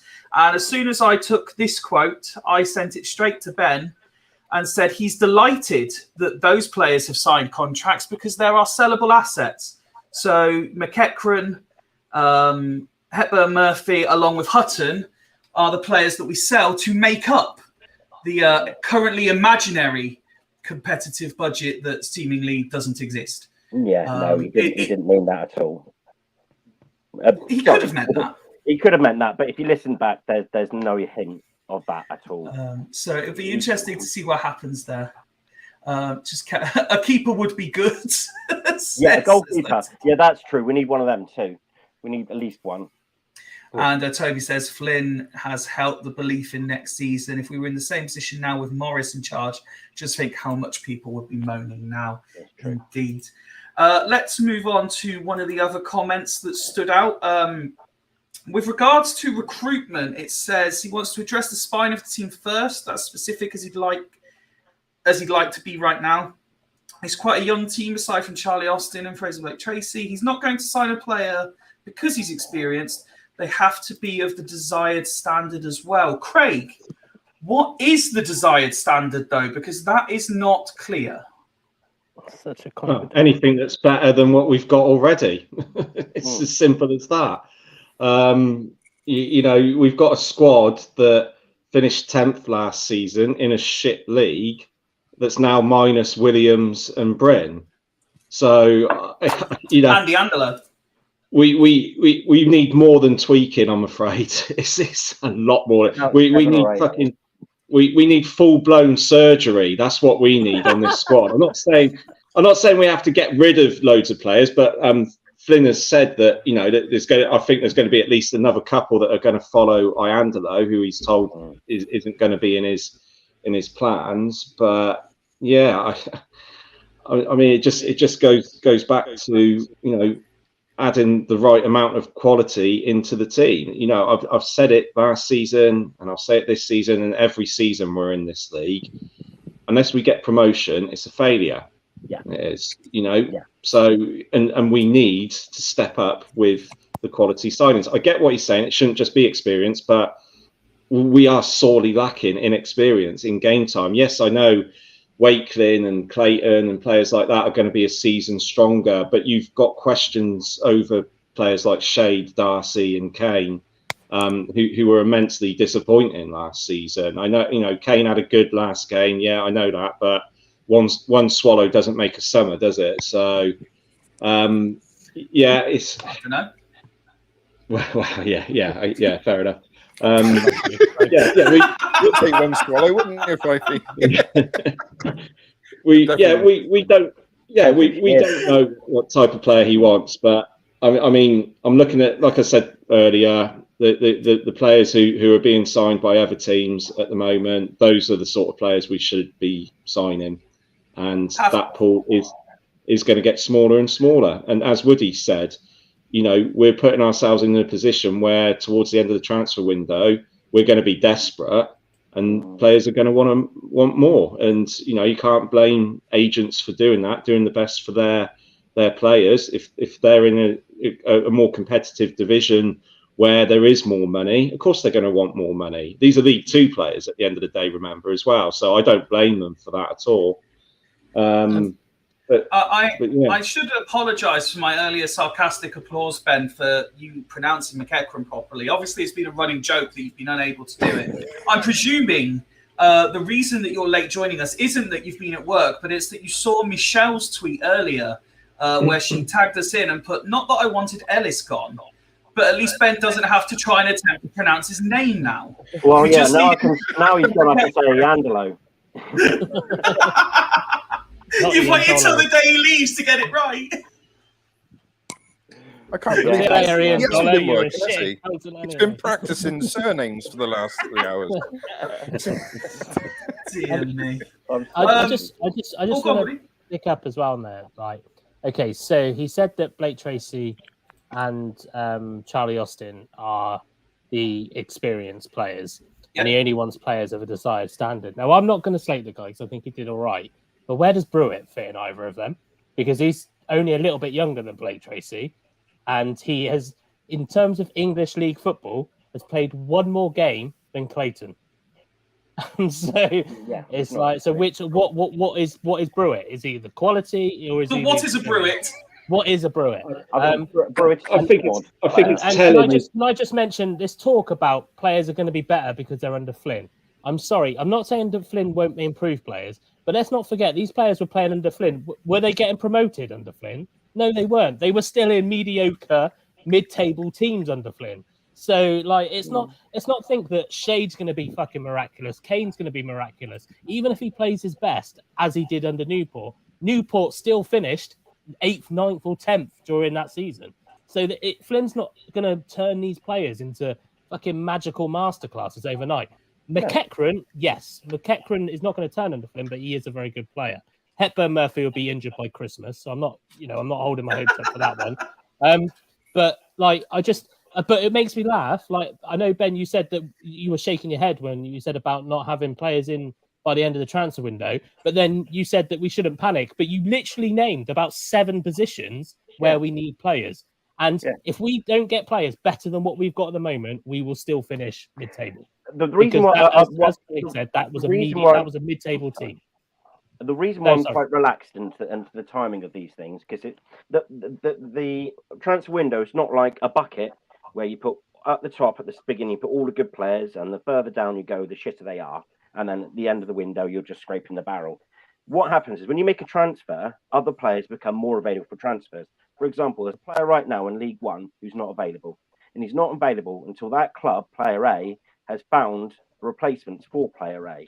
So they bring 2 players in, that makes player A available. So though he's not available now, he probably will be in 3 or 4 weeks' time. What happens if clubs don't make transfer A and B? But they generally do. What happens if what happens already? You've got about 3 or 4 player A's that you're interested in. So if one doesn't work, you go to another one. That's generally how it works. And but what's happened already? All these we've got to talk about what's happened already. And then all the best ones go in the first few weeks. You've got to talk about what's happened already. I mean, before you came on, Craig said before the transfer window opened, 33 players were signed by League Two sides. We did not sign a single player. 33 players. Now, I haven't looked at that list, but I guarantee you at least 9 of them would get into Swindon's first 11. Probably. And we didn't touch them. So I agree that not every single good player goes, but the better players do go first, Ben. The better players will always go first. And like Nat Fifey said, it is very reliant on League One team signing a championship player. The gulf between Championship and League One is too big. I don't think if we were a League One side, it would be a different matter. But relying on a League One side to make a sign-in, that is stupid business. That is hypothetical. That as an example, but players do become more available later in the window than they are at the beginning. I agree with the philosophy. Yeah, Flynn touched a little bit on this and why business hadn't started so much. And he says it's been so far. It's been a quiet market. There's been players being bouted about at the moment for silly money, ridiculous money. And he said there's players, the money that's going around League Two at the moment is unsustainable with a lot of clubs. He says that he's quite happy with the money he's got. We say that every year, Ben. But we're not this is what the manager's saying straight up. And he says he's experienced enough and calm enough and cool enough to know that he is just not going to overspend on these and these players. He's got he's quite comfortable and he's quite relaxed, and he's got his targets, and he's quite sure he's getting his fight. Just on that point, can I ask you specifically? Yes. What would you prefer? He refuses to pay what he sees as inflated prices because he's cool, calm, and collected on the situation. And come deadline day, we have signed. I mean, you told me earlier. I think you quoted 8 was what we needed. Yeah, 8. And so Flynn, because he's cool, calm, collected, experienced, and knows what he's doing, refusing to overpay for these players. Yeah. And come the end of deadline day, we've signed 4. Are you still content with that because he's cool, calm, collected, and knows what he's doing and experienced? Why would he sign 4? Because he couldn't get the 8 because he refused to pay what the going rate was. Yeah, but he's got first, second, third, fourth. He's got lots of different picks. I'm not saying he's not got the options, but I'm saying he's refusing to pay what he's saying is overinflated prices. But it might be the market value currently. But because he's cool, calm, collected, and experienced, we signed 4. All that tells me is all of the other teams in League Two can compete against us, and they'll just keep going higher and higher because we'll say we can only go at this rate, and all the other clubs will go higher and higher. All that says to me is that we haven't got much money. I do recommend you listen to it because maybe I'm not coming across well, but I think he speaks really, really well, and it does make you quite confident that the club's going in the right direction. For starters, we're hoping to have 2 in for Wednesday, so 8 becomes 6 straight away. And hoping isn't definite. So 8 remains 8. That's confident. Until they've actually signed, you can't say it's absolutely definite, can you? So 8 remains 8. So 8 remains 8 until Wednesday, and hopefully have 2, and then I'll remind you that 8 becomes 6. But yeah. Until McEachran, RHM, and Hutton are sold, and then 6 become 9. Right. But he speaks of them as wanting being in their plans. You're just being negative for the sake of being negative. You've told me that Hutton's worth 6 figures. If Peterborough come in with £150,000 for Hutton, whether he's in Flynn's plans or not, you're telling me he's not gone. Of course he will. Everyone's going to be sold. But that includes Wrexham. Any player in this division, everyone's for sale. Everyone. So if the right money comes, it's going to cost someone a lot of money to get half of Wrexham's squad. Yeah, well, because they don't need the money the same way we need the money. Because they're still full of League Two players. Like Ben Tose is a bog standard League Two player. If a League One club comes in for him, of course they'll sell him. But the difference is, Ben, we'll sell apparently our best fullback Hutton, and we'll sign a fucking Liverpool under 23 that's only played 1 game to replace him. Will we though? Yes. Will we? Yes. Yeah, but that's not the model that we're looking to invest in now. That was the model hasn't changed, Ben. They made that clear. The model hasn't changed. No. Flynn is in charge of recruitment. Yeah, but the model's not going to change. And he's looking for a different type of player. He's looking for a stronger, more experienced. He's looking for sellable assets. He literally said it in his interview. He's looking to get better. He's not looking just to go, mate, he's got 0 games in academy, but he's played a couple of JPT games. They'll fill the spots. They're cheap. That's not happening. That is not the game plan. That is not Sandro. It might. What's the point of sacking Sandro if that's the point? It's stupid. No, it's not. That's not the way. Yes, Craig. Yeah, can I just say, I think Ben's theory about the best players becoming available towards the end of the transfer window is partly right. When you come towards the end of the transfer window, or even past the transfer window, that's when you get players like Brewitt available. So you know, it works both ways. For me. Eggo's a quality player, and he came after the transfer window. Yep. Yeah, but very true. That's fair enough. That's the only reason why. Yeah, that's where it came from. Yeah, but I'm sorry. This, and I don't know how many more times I have to say this. If we are signing the bulk of our fucking players towards the end of the transfer window, when we've already played 5 games, as Woody pointed out earlier, we're just repeating the same mistakes as last season. But we're not waiting until September to sign them. We're close to signing 2 already. Yeah, but Theoretically, theoretically, Hold we're on, close hold to on. signing 2. But if we do sign that two, and then we've caught up with the rest of half the league with signing 2, because half the league are on 1 or 2. So we've got like Bradford to sign 3. We're close. We're close to signing 2 players, but it's still 0 that we've signed. At the moment, right? it's still 0. So you got Wimbledon have signed 5 players. Barrow have signed 5. Bradford have signed 4. Donny have signed 8. Gillingham have signed 3. Grimsby have signed 6. Harrogate 5. MK 4. Mansfield 3. Newport 3. Notts County 5. Sutton 4. Tranmere 4. Walsall 3. The rest have signed 2 or 1, apart from us, Wrexham, and Accrington Stanley, who have signed 0. You know, Wrexham don't need to make too many signings because they've pretty much got a League 2, you know, they've got a League 1 team pretty much, really, let's face it. So, you know, those teams are getting, and it's not just the numbers, it's the quality of the signings, as I've said before. Are they quality? Have they? Yeah, they are. We're just talking about it, and they've just said they're not really that impressed. Who? Sorry? What team? I listened to their pod the other day. They're not impressed. And Flynn was just going, look, there's not that many big names that are being bounced about at the moment. It's not about big names. It's about the players that have been involved in promotions, that have got EFL Championship experience, League 1 experience. That's what I'm talking about, Ben. And most of those teams, like I said earlier before you came on, teams like Barrow, Bradford, Donny, Gillingham, Grimsby, MK Dons, Notts County, and Tranmere, they have signed quality statement signing players already. And those players were already better than us. And they were already better than us. You know, we're in negative equity at the moment. And we have got a long way to bloody catch up, even with Flynn, who gets the best out of a small budget and gets the best out of players, supposedly.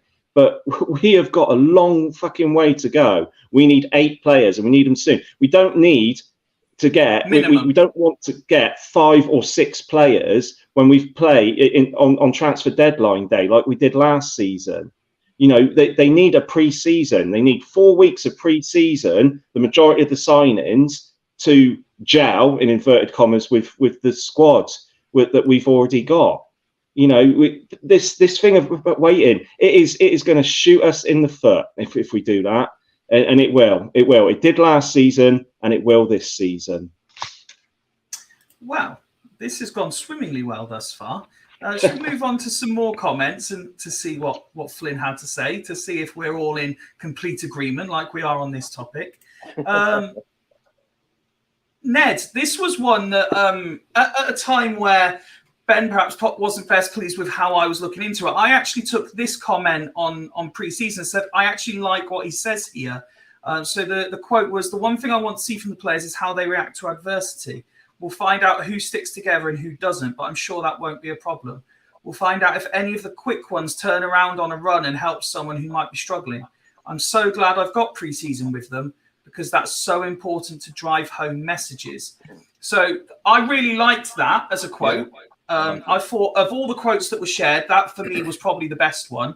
But I think it also links into what Woody said earlier about when it comes to, say, Plymouth, we want to have our starting 11 in place for just that reason. Because then, to back up Ben's point, if our starting 11 at Plymouth aren't doing that, he's got August to then fix the problems that he's then found. Yeah, and I think it'll be quite obvious in training as well. You know, during those pre-season games, you know, which players, you know, have the character that's desired and which hasn't. I mean, the one thing that we seem to, obviously, I don't know behind the scenes, but we seem to lack an amount of character in the squad.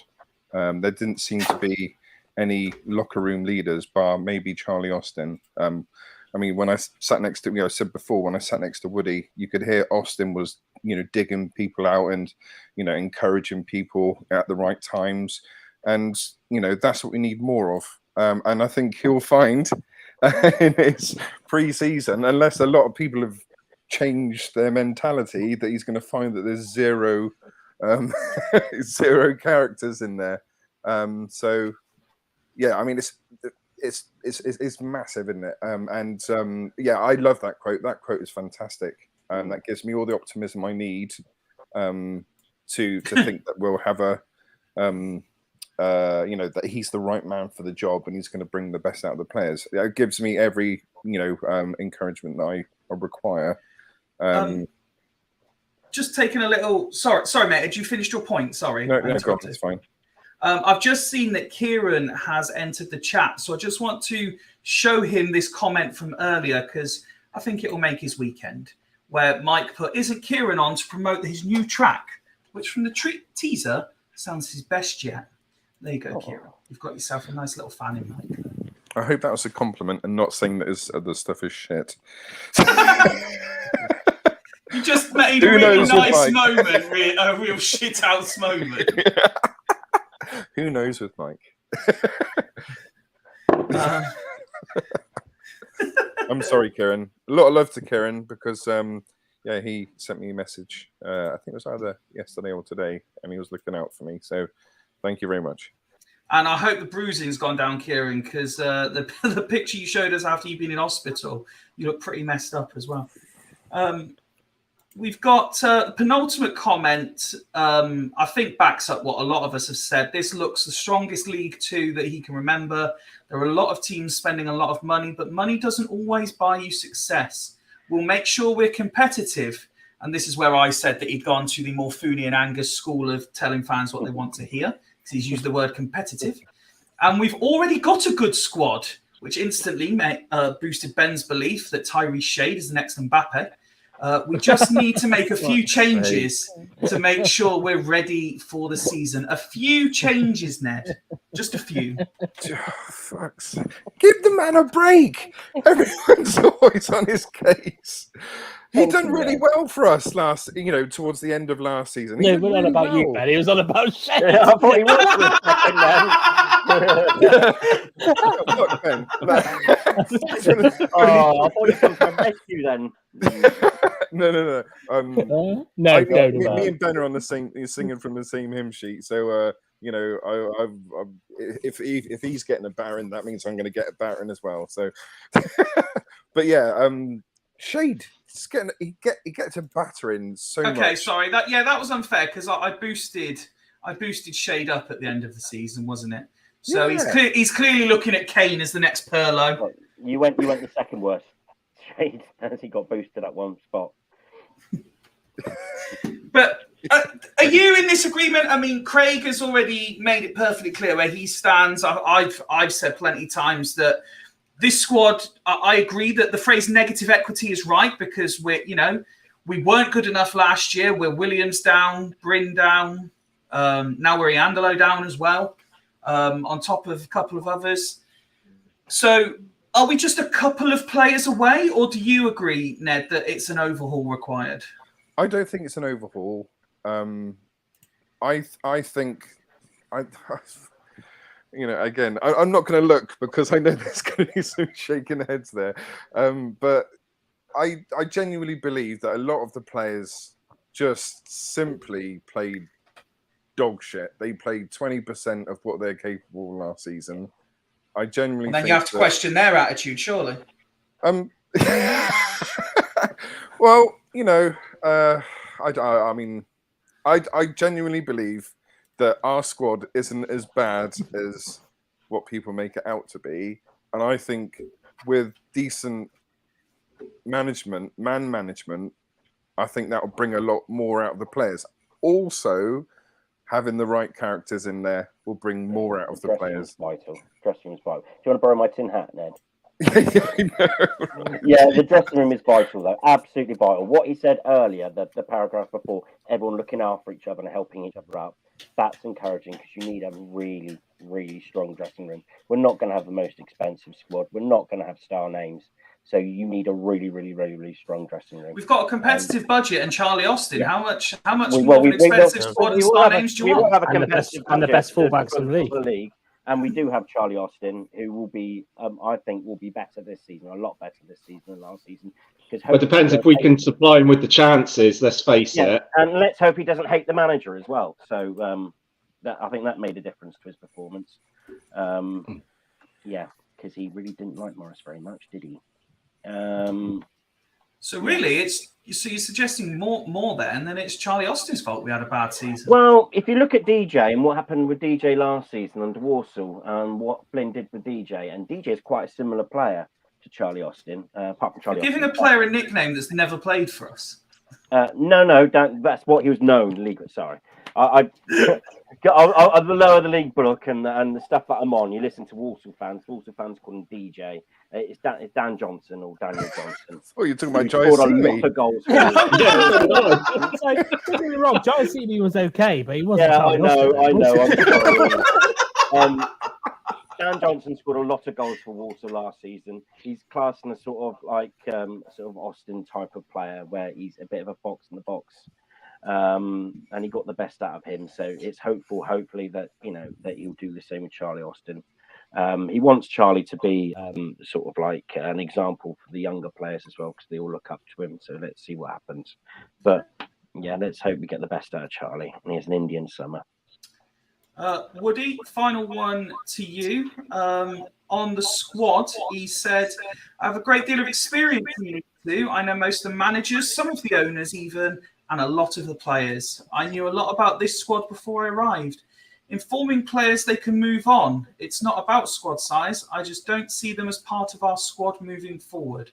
I think I can bring in better players. Go on, then. The floor is yours. Proof is in the pudding. Once he does it, then I'm not being funny. Like I agree that some of the statements he's made have been quite good, but it's still lip service, lads. It's his first proper presser. He's not going to turn around and say straight away, "Oh, we haven't got a very good budget. We haven't been able to sign the players we want. We have, I don't, I'm not being funny. Like I'm happy that we've got Flynn. I'm really happy that we got Flynn. I think he is a good manager, but he's got to be careful not to go too arrogant on this, because he hasn't got. I think Kieran mentioned it earlier. He can talk the talk, but he hasn't walked the walk. He hasn't got promoted out of League Two, to my knowledge. So he's not.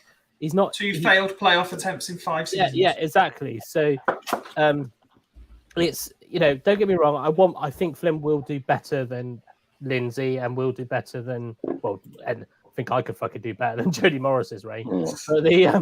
But I just think that there's so much kind of contradiction where we're talking about adversity in the squad. We're talking about players being together, bringing players through. That's the same group of players as last season. So as you said, Fifey, yeah, okay, they need leadership, but that same group of players needed to pull each other through last season, regardless of who was in charge. So we can't rely on Charlie Austin to be the only person to bring the dressing room together, because all it does take is a falling out with the manager and Charlie Austin's dropped. Because as much as I really like Charlie Austin and I like his fiery personality, he does have a tendency to voice his opinion to his manager and probably arguably show a little bit of disrespect to his manager. And he will get dropped this season at some point because he would have spoken out of turn.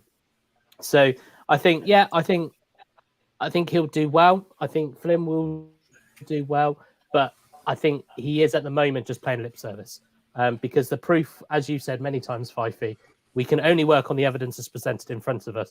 Currently, regardless of, and I kind of see Ben's point, although I don't massively agree with it, all I'm seeing at the moment is other teams in the league that were already better than us are signing good players to strengthen their squads. All we've done is let go of a couple of our better players.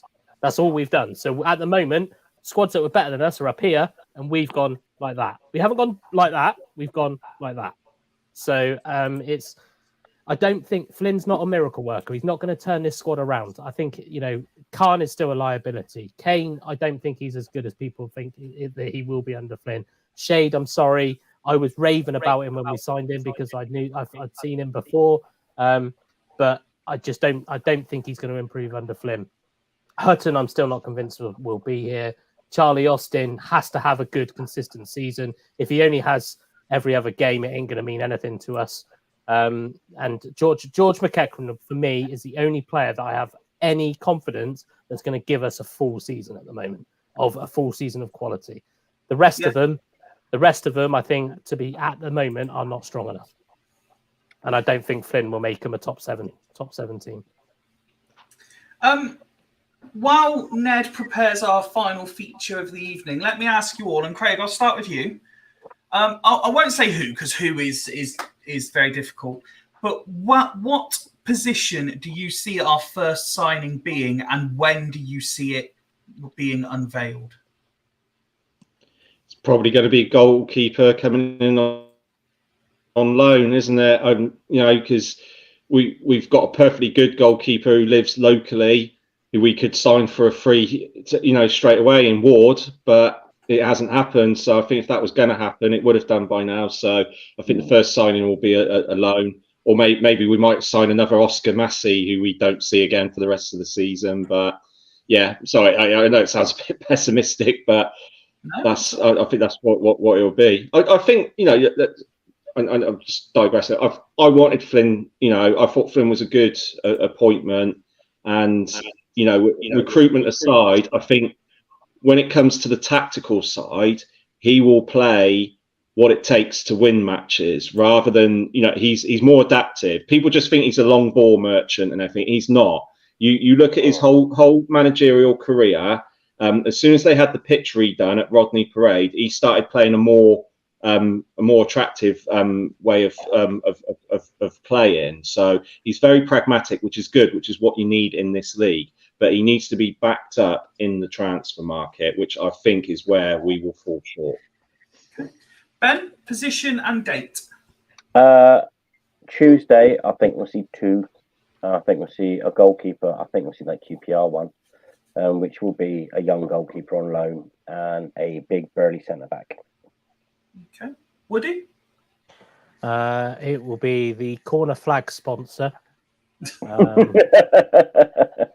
We'll announce tomorrow. No, I do think we're going to try and copy Gillingham. Our first signing will also show the new kit.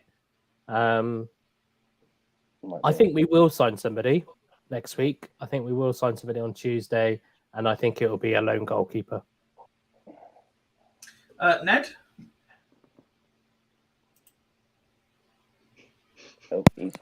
Ned? Sorry. It's just it was playing loud music, so I didn't want to go in. Okay.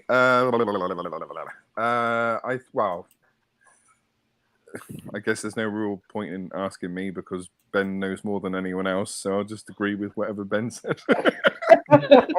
No, I only got what Ryan said, 2 players. That's what Ryan says. All right. Okay. And he made that public, so I'm allowed to say. All right. Okay. So, all right. Well, obviously, it would be that keeper, Manny, whatever his name is. Mahoney. Can I just reply to what I think it was PJ saying? What do we want from Flynn? I just want promotion, regardless of how we play. I don't care. I don't care if it's shit. I said last season I'd have had Steve Evans as manager if it got us out of the league. So yeah. I don't care how we play. We worry about how attractive the football is in League One, but not in League Two. Just do what it takes to get out. Yep, I couldn't agree more with that. I think we'll have a centre back. I think that'll be, other than the goalkeeper, I think that'll be our first signing. And one final question while we just wait for the final setup. The phrase that gets bandied around a lot because of its, shall we say, history with STFC. Do we think that we will see I will refer to it as a statement signing, but do you think we will see a blow your socks off signing in this window, Woody?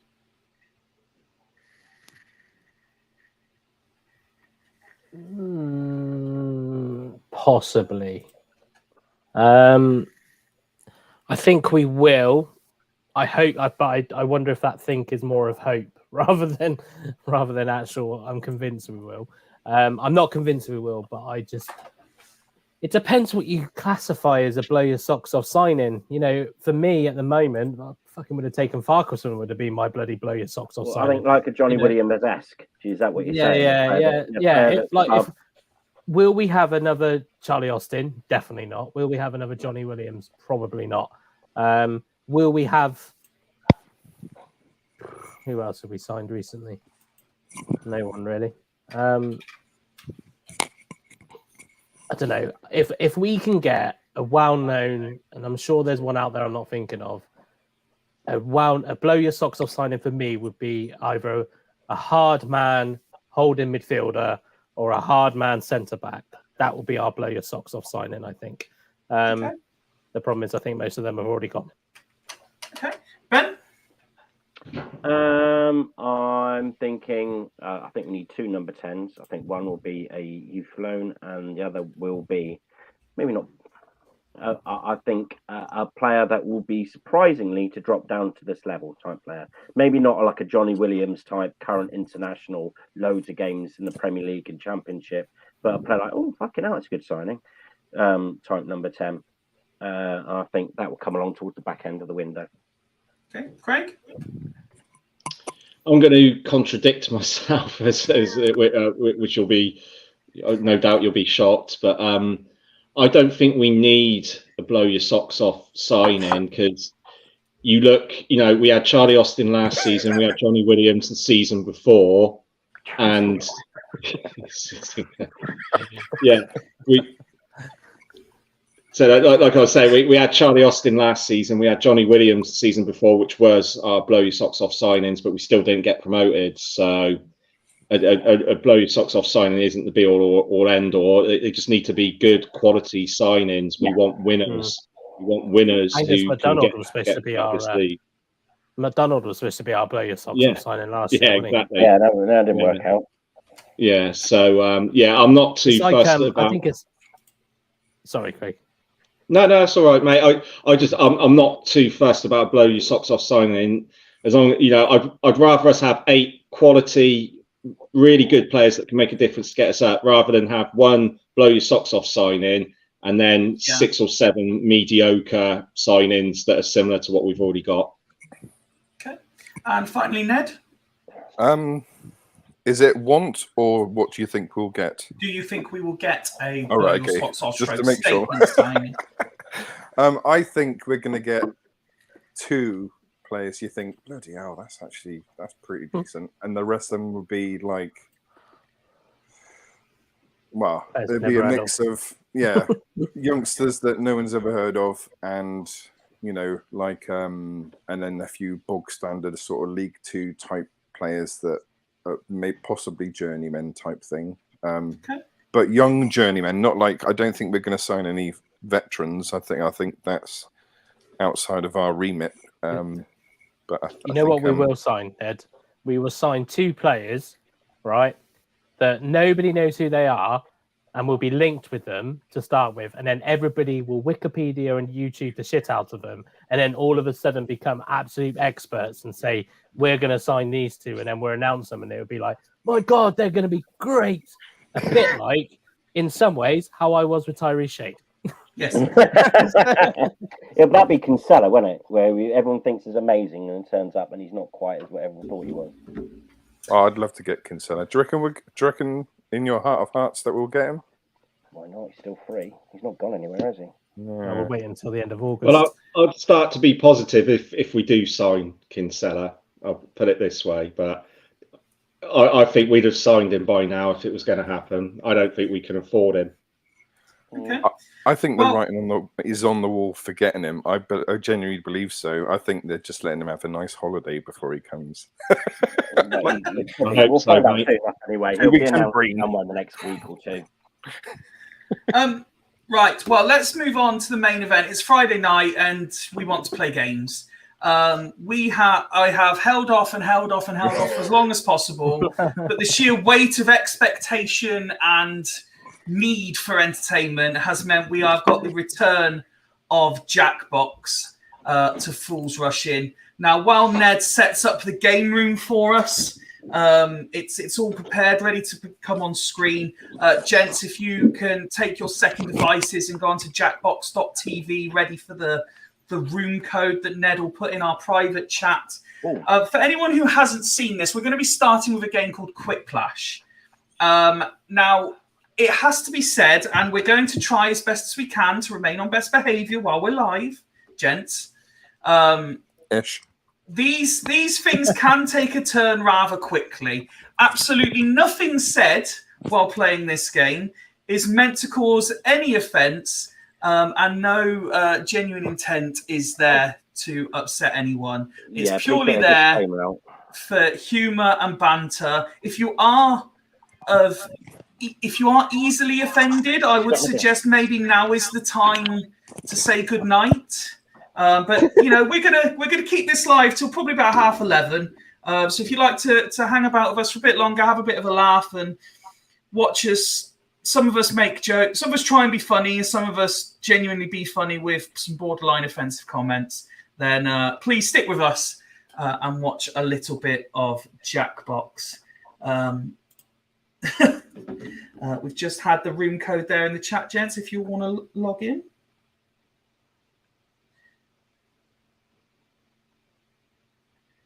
Okay. And while you do that, we can load it to the screen. Does that mean that we might have some of our audience might be able to join in? I think potentially. Yes. Possibly. Possibly. Who's Booby? So we've got Ned the Red there, Fifey, Boobies there as well. There will be a couple of spaces if anyone does want to play. Come on, Ben, quick! Come on, Ben. What's the code? NVZQ. If you want to jump in at home, there'll be free spaces. If you want to jump in, go to jackbox.tv, put that 4-letter code in, and we will be good. Toby! It's Toby, welcome, Toby. You watch Ben not get on. There's Ben. There he is. We'll give it a minute in case anyone else wants to join in, and then we will be good to go. Get Garth, Arch, if you're still about, or Joe. Kieran maybe finding a device to play it on as well. I wouldn't trust Kieran on this next hour. I promise. Oh, you need Kieran on it. I'll give it 15 more seconds. Who am I? Oh God. Oh, who am I? Oh. There's one more space if anyone would like to play. And you have 5 seconds. And if Are anyone you putting a disclaimer up to say that some of these might not be full rush-in, so they don't represent the opinions of full rush-in? Oh, that's Kieran. That must be Kieran. Yes, that is a very good point. Obviously, again, not everyone playing is members of Fools Rush In, so please take that into account. Tim has made it in time for the game show. Welcome, Tim. Friend for the next 10 minutes or so, anyway. Just a friendly reminder, any player caught using quip-enhancing drugs will receive an asterisk next to their record. And remember, anyone who wandered in late can use that room code to join the audience and affect the game. Yeah, if you join the audience, you'll get to vote for who has made the best quips. Time for round 1. 2 prompts will appear on your device, which you can answer in any clever or not clever way you want. Everyone will choose between your answer and someone else's and decide who Let us wins. know in the chat You'll what you score think as points well. based on the percentage of people who prefer your answer. Have at it. I can't believe we're doing this. I can't believe I've agreed to this.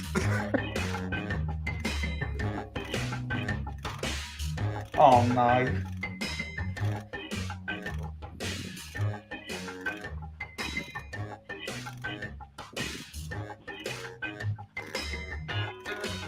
Ooh.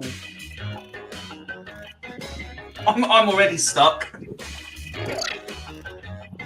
Fucking hell, Ben. Jesus. I'm just gonna. I've just remembered how amazing this game is.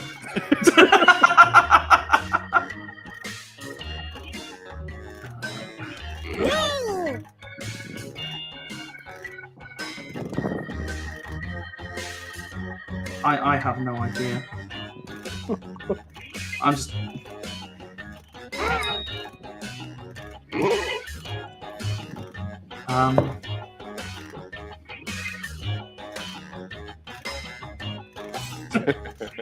Gary he says it's a school night. Fifey, just so Yes, that for those who are listening on podcasts, you might have Time's to read running the out. answers Use a out. safety quip if you Oh need it. yeah.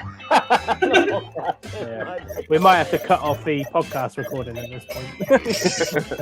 Oh no! You don't Shit! Oh man, I failed miserably on this one. All right, let's have a Sorry, look. I apologise in The prompt advance. is I was too busy doing all the greatest words the what's of the the name English stuff. language.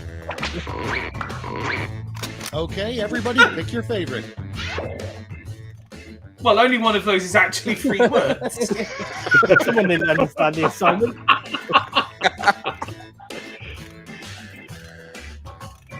Left one's got to be Ben, surely.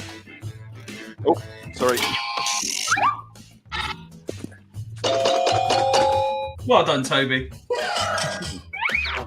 Smash.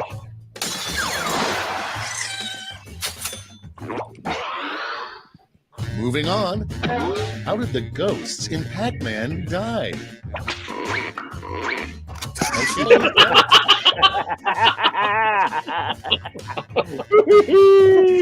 Wow. Definitely cut off the podcast at this point, Fifey. We don't want to be exposed anywhere else. Kieran, Well of done, course. Kieran. Well done, Kieran. And next is, I you used to know be you're good at this staying at game. a dirty hotel when they Oh, for offer God's free sake. continental blank. Oh no! Why are we doing that?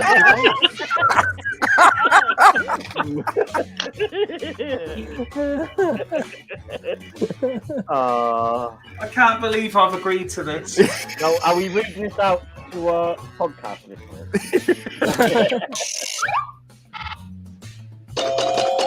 Well done, who am I? Another slow one.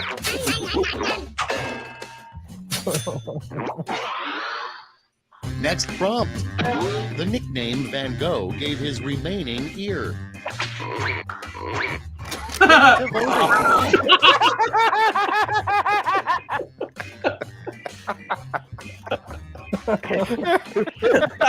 Wow.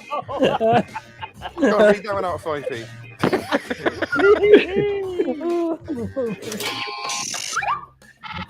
Some people just built differently.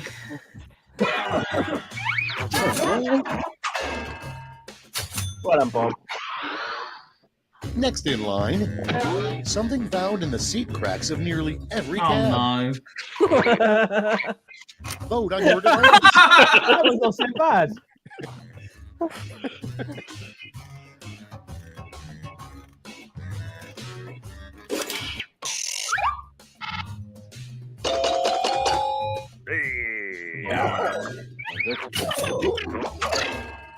Thank you, Fifey, for my only vote. You're welcome, mate. Next, Sandro deserved nothing out of me. Pinocchio did after becoming Oh, a real no. boy. Oh Put in your votes. Jesus, 3 in there. Oh, I quite like that one. I'm a real boy. no. Tim's saying in the chat, considering it's an American narrator, I'm surprised he knows much about Schofield and Swindon Town. Next in the hopper, I'm sure someone gets the terrible game. thing to say while testing our Oh mattress. no. It's voting time. Yippee, that second one, I can relate. Oh no, Ben. Just for that, I'm going to vote for it, I think.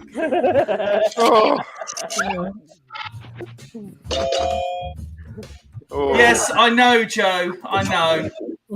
This is why I tried to refuse as long as possible. If this player ran for office, this would be their campaign song. Vote away.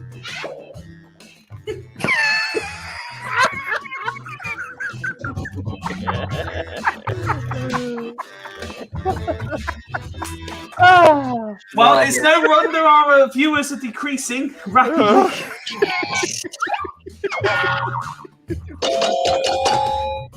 Smashed it. Oh, the logo's in my way. Nobody can see my reactions. Oh, hang on. I can fix that. I'll put me up there so no one can see mine. No, I'll just move. Round one is There we begun. go. Yeah, you scored. I think I haven't moved. Right, I'll do better second round. Go on, Toby. And Uncle Simon, obviously. Round 2 is straight ahead, and that means all points are doubled. Oh, let's go.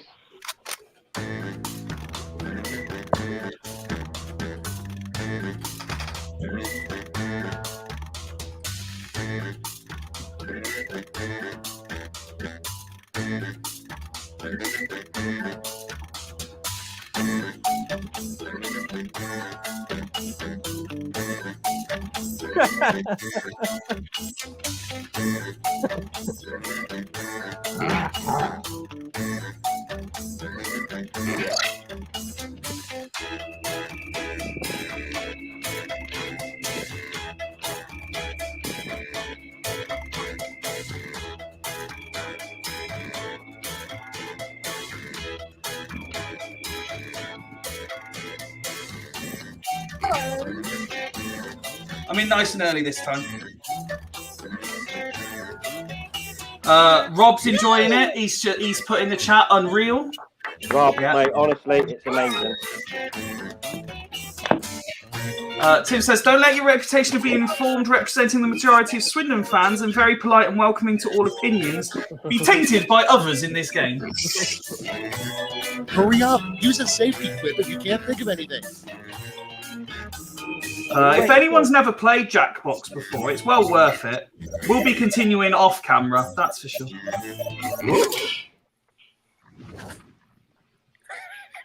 Okay, here we go. First one. The title of a TV drama about a farmer who becomes a cop. Okay, pick your favorite. Oh, very good. Well done. Comment coming in saying, next time you play, can you get Flinny to play? Could you imagine? We could get ex-players. Thanks, Ned. That's good. That's very clever. Thank you, mate. Your next prompt is the best line to say while crying a single tear. Vote now.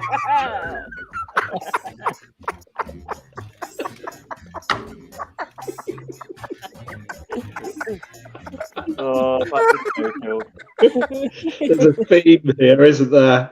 Oh, I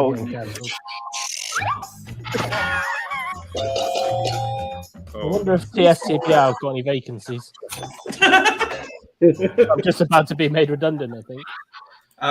We've said Austin's agreed to come on. Figure it out when watching a movie sex scene with your parents. Oh, no. And vote. What is wrong with you all? God! Oh, I haven't voted. Joe tried to join but missed it by seconds. Oh, Joe. Oh. She can do. Joe want to join the after one. But don't forget you can join the audience as well. Oh, you can join the audience. Joe, yeah. Yeah, you still get to vote if you're in the audience. First date to a Oh, no. blind. Ready, set, go.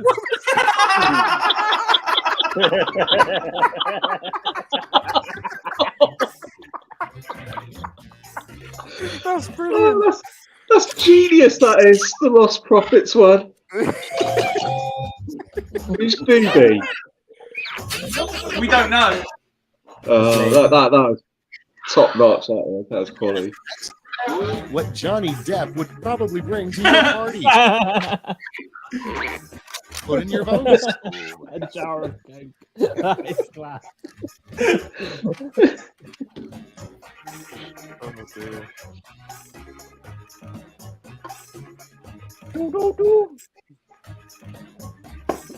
Oh, I've got a jar of Coke. Oh, Kieran's here. Hi, There he Kieran. is. Hey, Kieran. Oh, Kieran, hello. Well, it's four headers, anyway. Next on deck, an unusual reason to duel somebody. It's voting time.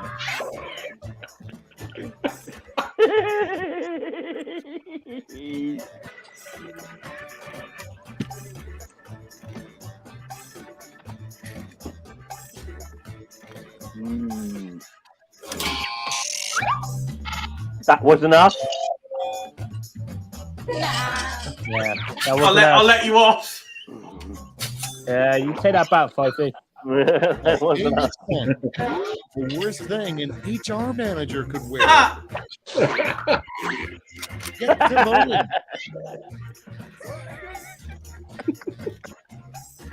Is it this tracksuit? Hey. Whee. The shorts, there's no tracksuit. You know what? This was my question as well.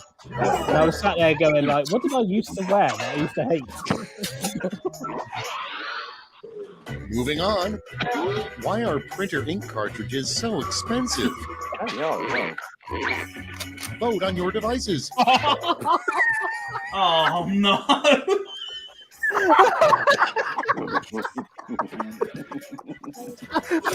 That's Kieran. That's got to be Kieran. Titanic 2. Great. That was me. Just for our audience, this gets a lot worse when you hang up offline. Yes, this will get a lot worse when it's offline. Round 2's done. Let's see who's winning now.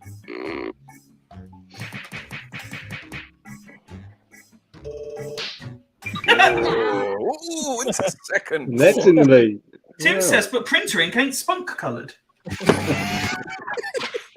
This is round 3. Alas, everyone's taking aim at the same prompt this time. Oh no. Mikey, you said "oh no" for I know every I am. single round. I know I am. Here's your Well, no, flash. I was okay with like the printer cartridge and stuff.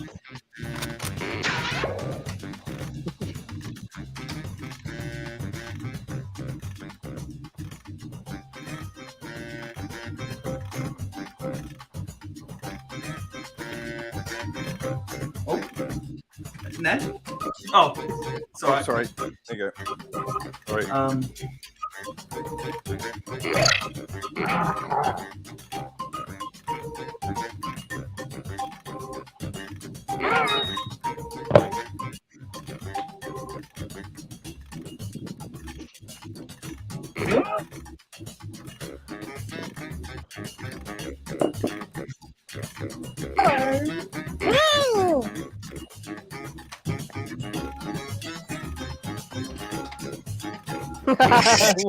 What AC is just Oh no, I've just seen that.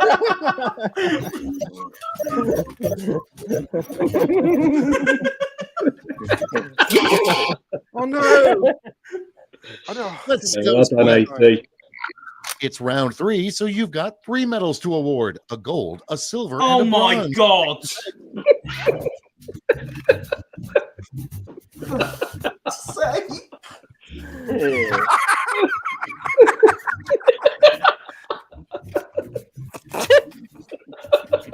They're all pretty much the same. Oh, Jesus.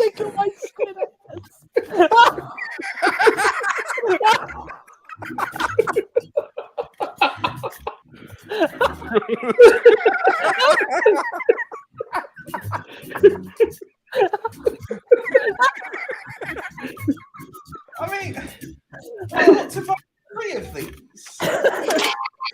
Oh, God. All right, let's see where those medals went. Bronze, silver, and the gold. Okay, let's change those medals into points. Rob enjoyed that round. He just put wow. Joe wants to know who the fuck said tickle my squid anus. I did, Joe. Oh, that All right, that's it. Time for the That was final Ben. scores. Do you know what? I was quite happy to lose that. Oh, dear.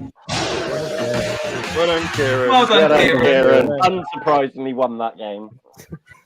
Gary says it's epic. Are we playing another one before we cut off? Yeah, let's have another. Yeah, absolutely. Not another one? I've only just started. Oh, crap. Sorry, I've got to go. Is this the last one, 5 feet, before we go on air? Or fair? I imagine so. Yeah, this will take us to about 11:30. Right. So I'm got Schmitty, 15 and minutes to I'm get us ready for some cancelled. quiplash.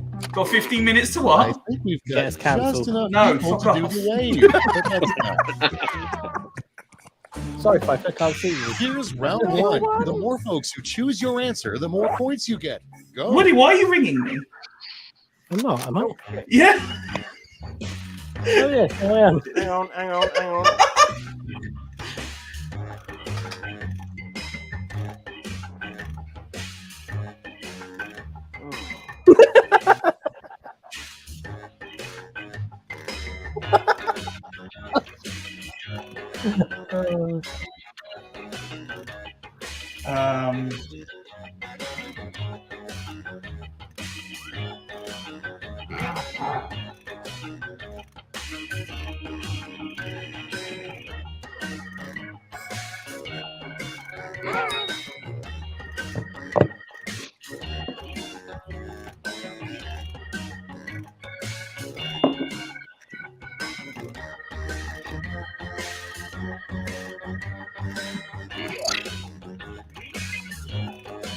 Yeah.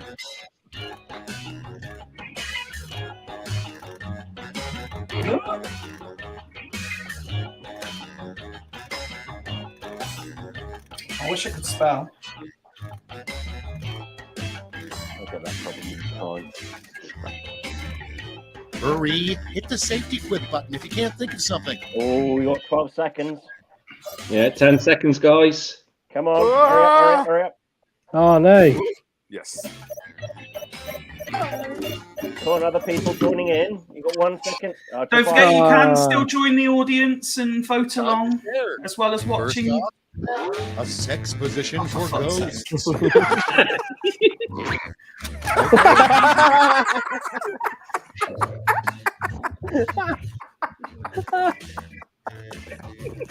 Wow.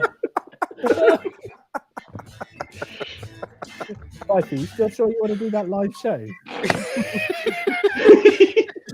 Yes, because the live show will only be to X amount of people, not the entire internet. Don't forget to vote, people. Get to vote. Next, breaking news: scientists have just discovered nature's fiercest creature, the blanket shark.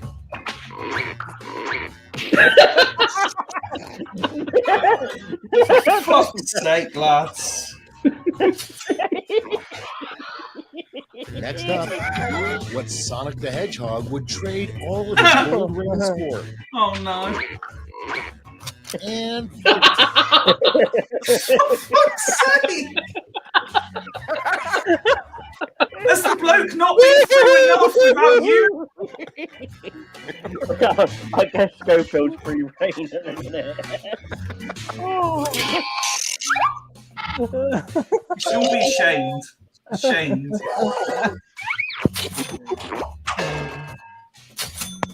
I don't think there's enough credit for actual use of next on Amy in deck, that answer. your awesome new witness relocation program name. Vote away.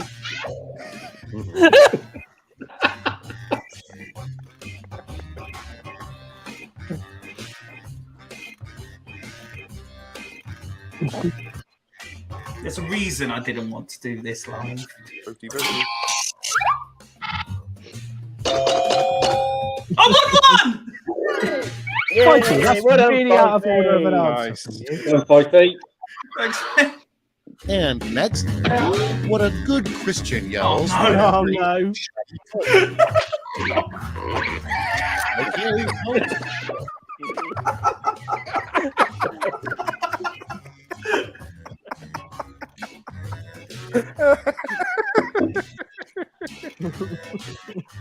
Oh dear. It's not as bad as I thought it was going to be. No.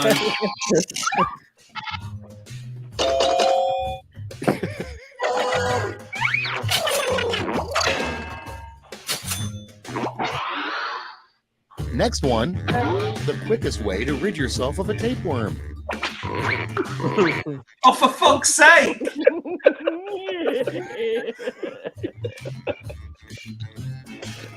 Honestly, you need to be at least a bit more creative. will be off camera. Yeah, you wait. Why is Fifey hiding behind the logo? Because He can turn it off as well. I can turn it off. I'm choosing not to. Next in the hopper, what Twinkies should be filled with?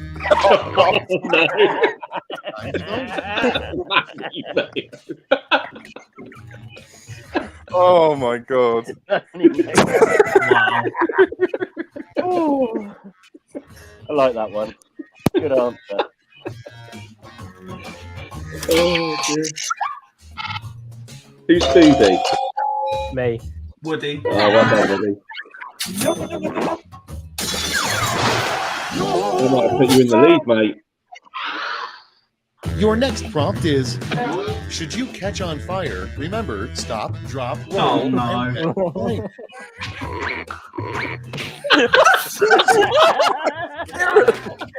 Why?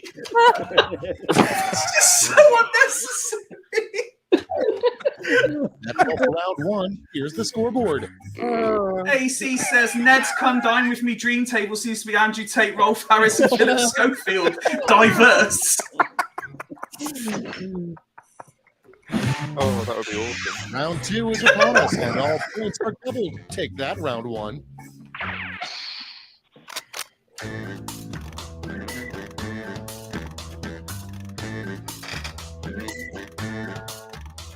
Oh no.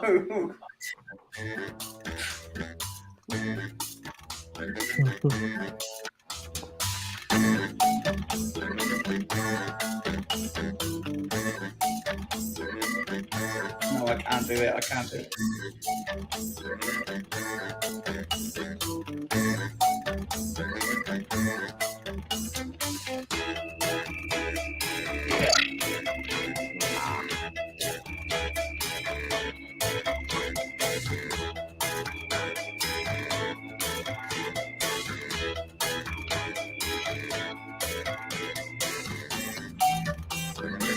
I hope that Joker's not watching. I'm struggling.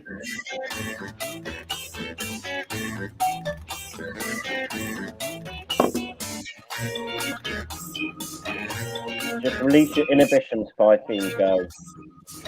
Not live, I'm not. Almost out of time. Use the safety quit button if you have to. The picture's just got darker. Does it need someone to waggle the stick? Thank you, Ed. How long have I got? Shit! I ran out of time. No, you got in time, mate. You got in time, Fifey. No weird thing for a president to announce. I did not have blank with that winning. Oh, for God's sake. Oh, who am I? Who am I? That's an easy one. I think Who Am I's gone because that's the second one in the row that they haven't done. Yeah, they're not playing anymore. Why is the red panda so red? And vote. Oh, no, that's poor. Christ. That's poor. Oh, Oh, wow. I'm disappointed. That's got to be Craig. Craig, that sounds like one of yours. That's very poor. Even You have a very low opinion of me, don't you, Ned? But yeah, you're right. Ben, I'm with you. That didn't deserve the vote. It didn't deserve one, no. Up next, the worst donut in the world is filled with. Tim's filling in blank. his own answers. It's the voting.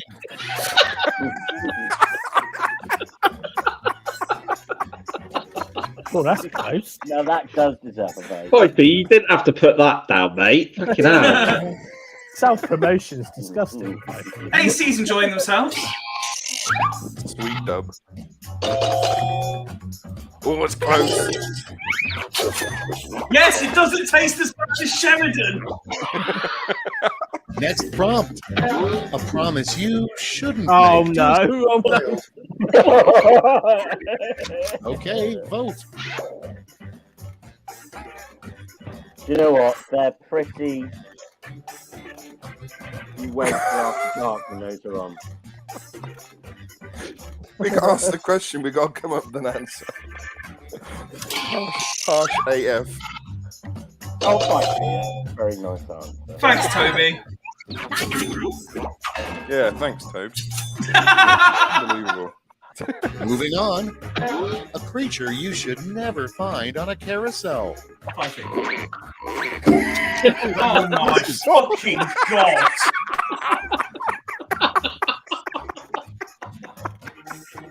It doesn't get. It's not one of these that gets funnier every time you say it. Oh. What a Harris horse.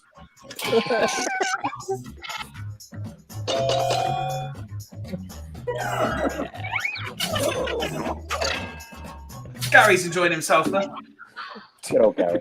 Next is a rejected name for nipples. Oh, who am I? It's a perfect good spot. Who am I? Moving on. What will be the hot new fashion trend in 2050? Nice. Gets my vote.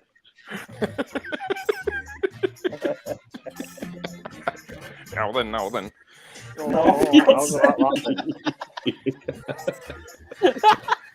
on, Ben.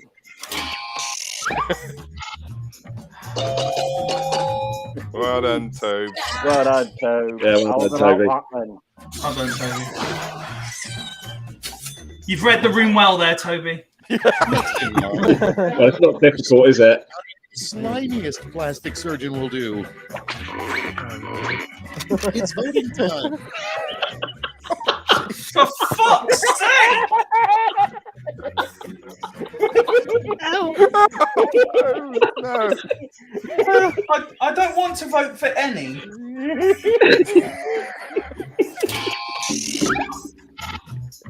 Well done, Karen. Oh, I abstained. Oh, yeah. Round 2 is over. Let's see who came out on top. no one. Hey. Oh, Tobe. I'm not going to lose through default. Round 3 has arrived. The last lash. You're all going to answer the same prompt, so pull out all the stops. Oh, God. Make up the full name for this acronym.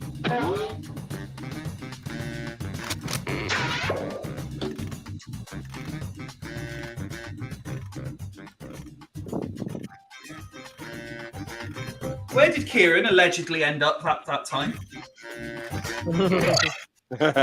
Yes. Where was it? Gibraltar. Oh, yeah.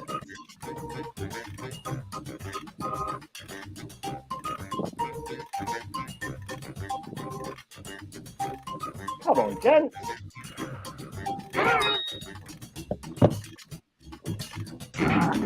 How long have I got? I don't know how to spell this word. I've just realised it's the Titanic. 20 seconds, mate. Tim.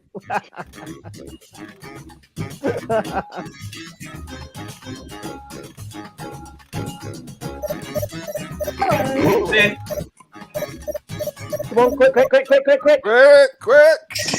Oh, Well done. Tim's Good gone one. with giant penis guzzler. And here's what you did. Time to get out those medals.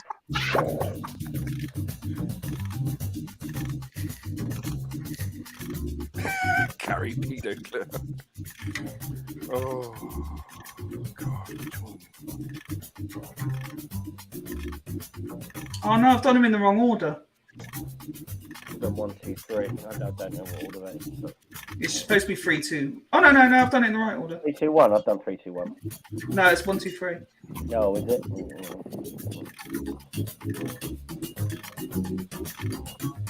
I don't want to vote for any of the others.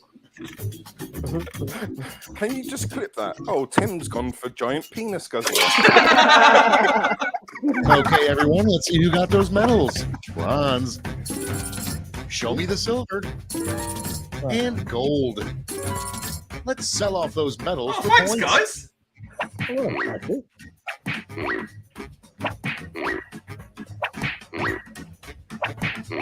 I'll take that. Well done, Toby. Well done, Toby. And Oh, that we're reminds finished. me, I need to Give me put those tickets final for some scores. Festival.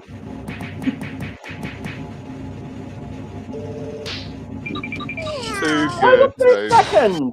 Yeah, we're finished for the bottom. Well done, Toby. Well done, Tobes. Well, we hope you enjoyed that little intro into Jackbox. We're going to continue playing offline. If you're interested, drop us a message. There might be space for one or two to join in. But other than that, have a great weekend. We'll see you again on Monday. And I just hope, well, that is if we're not cancelled. I hope we're not cancelled.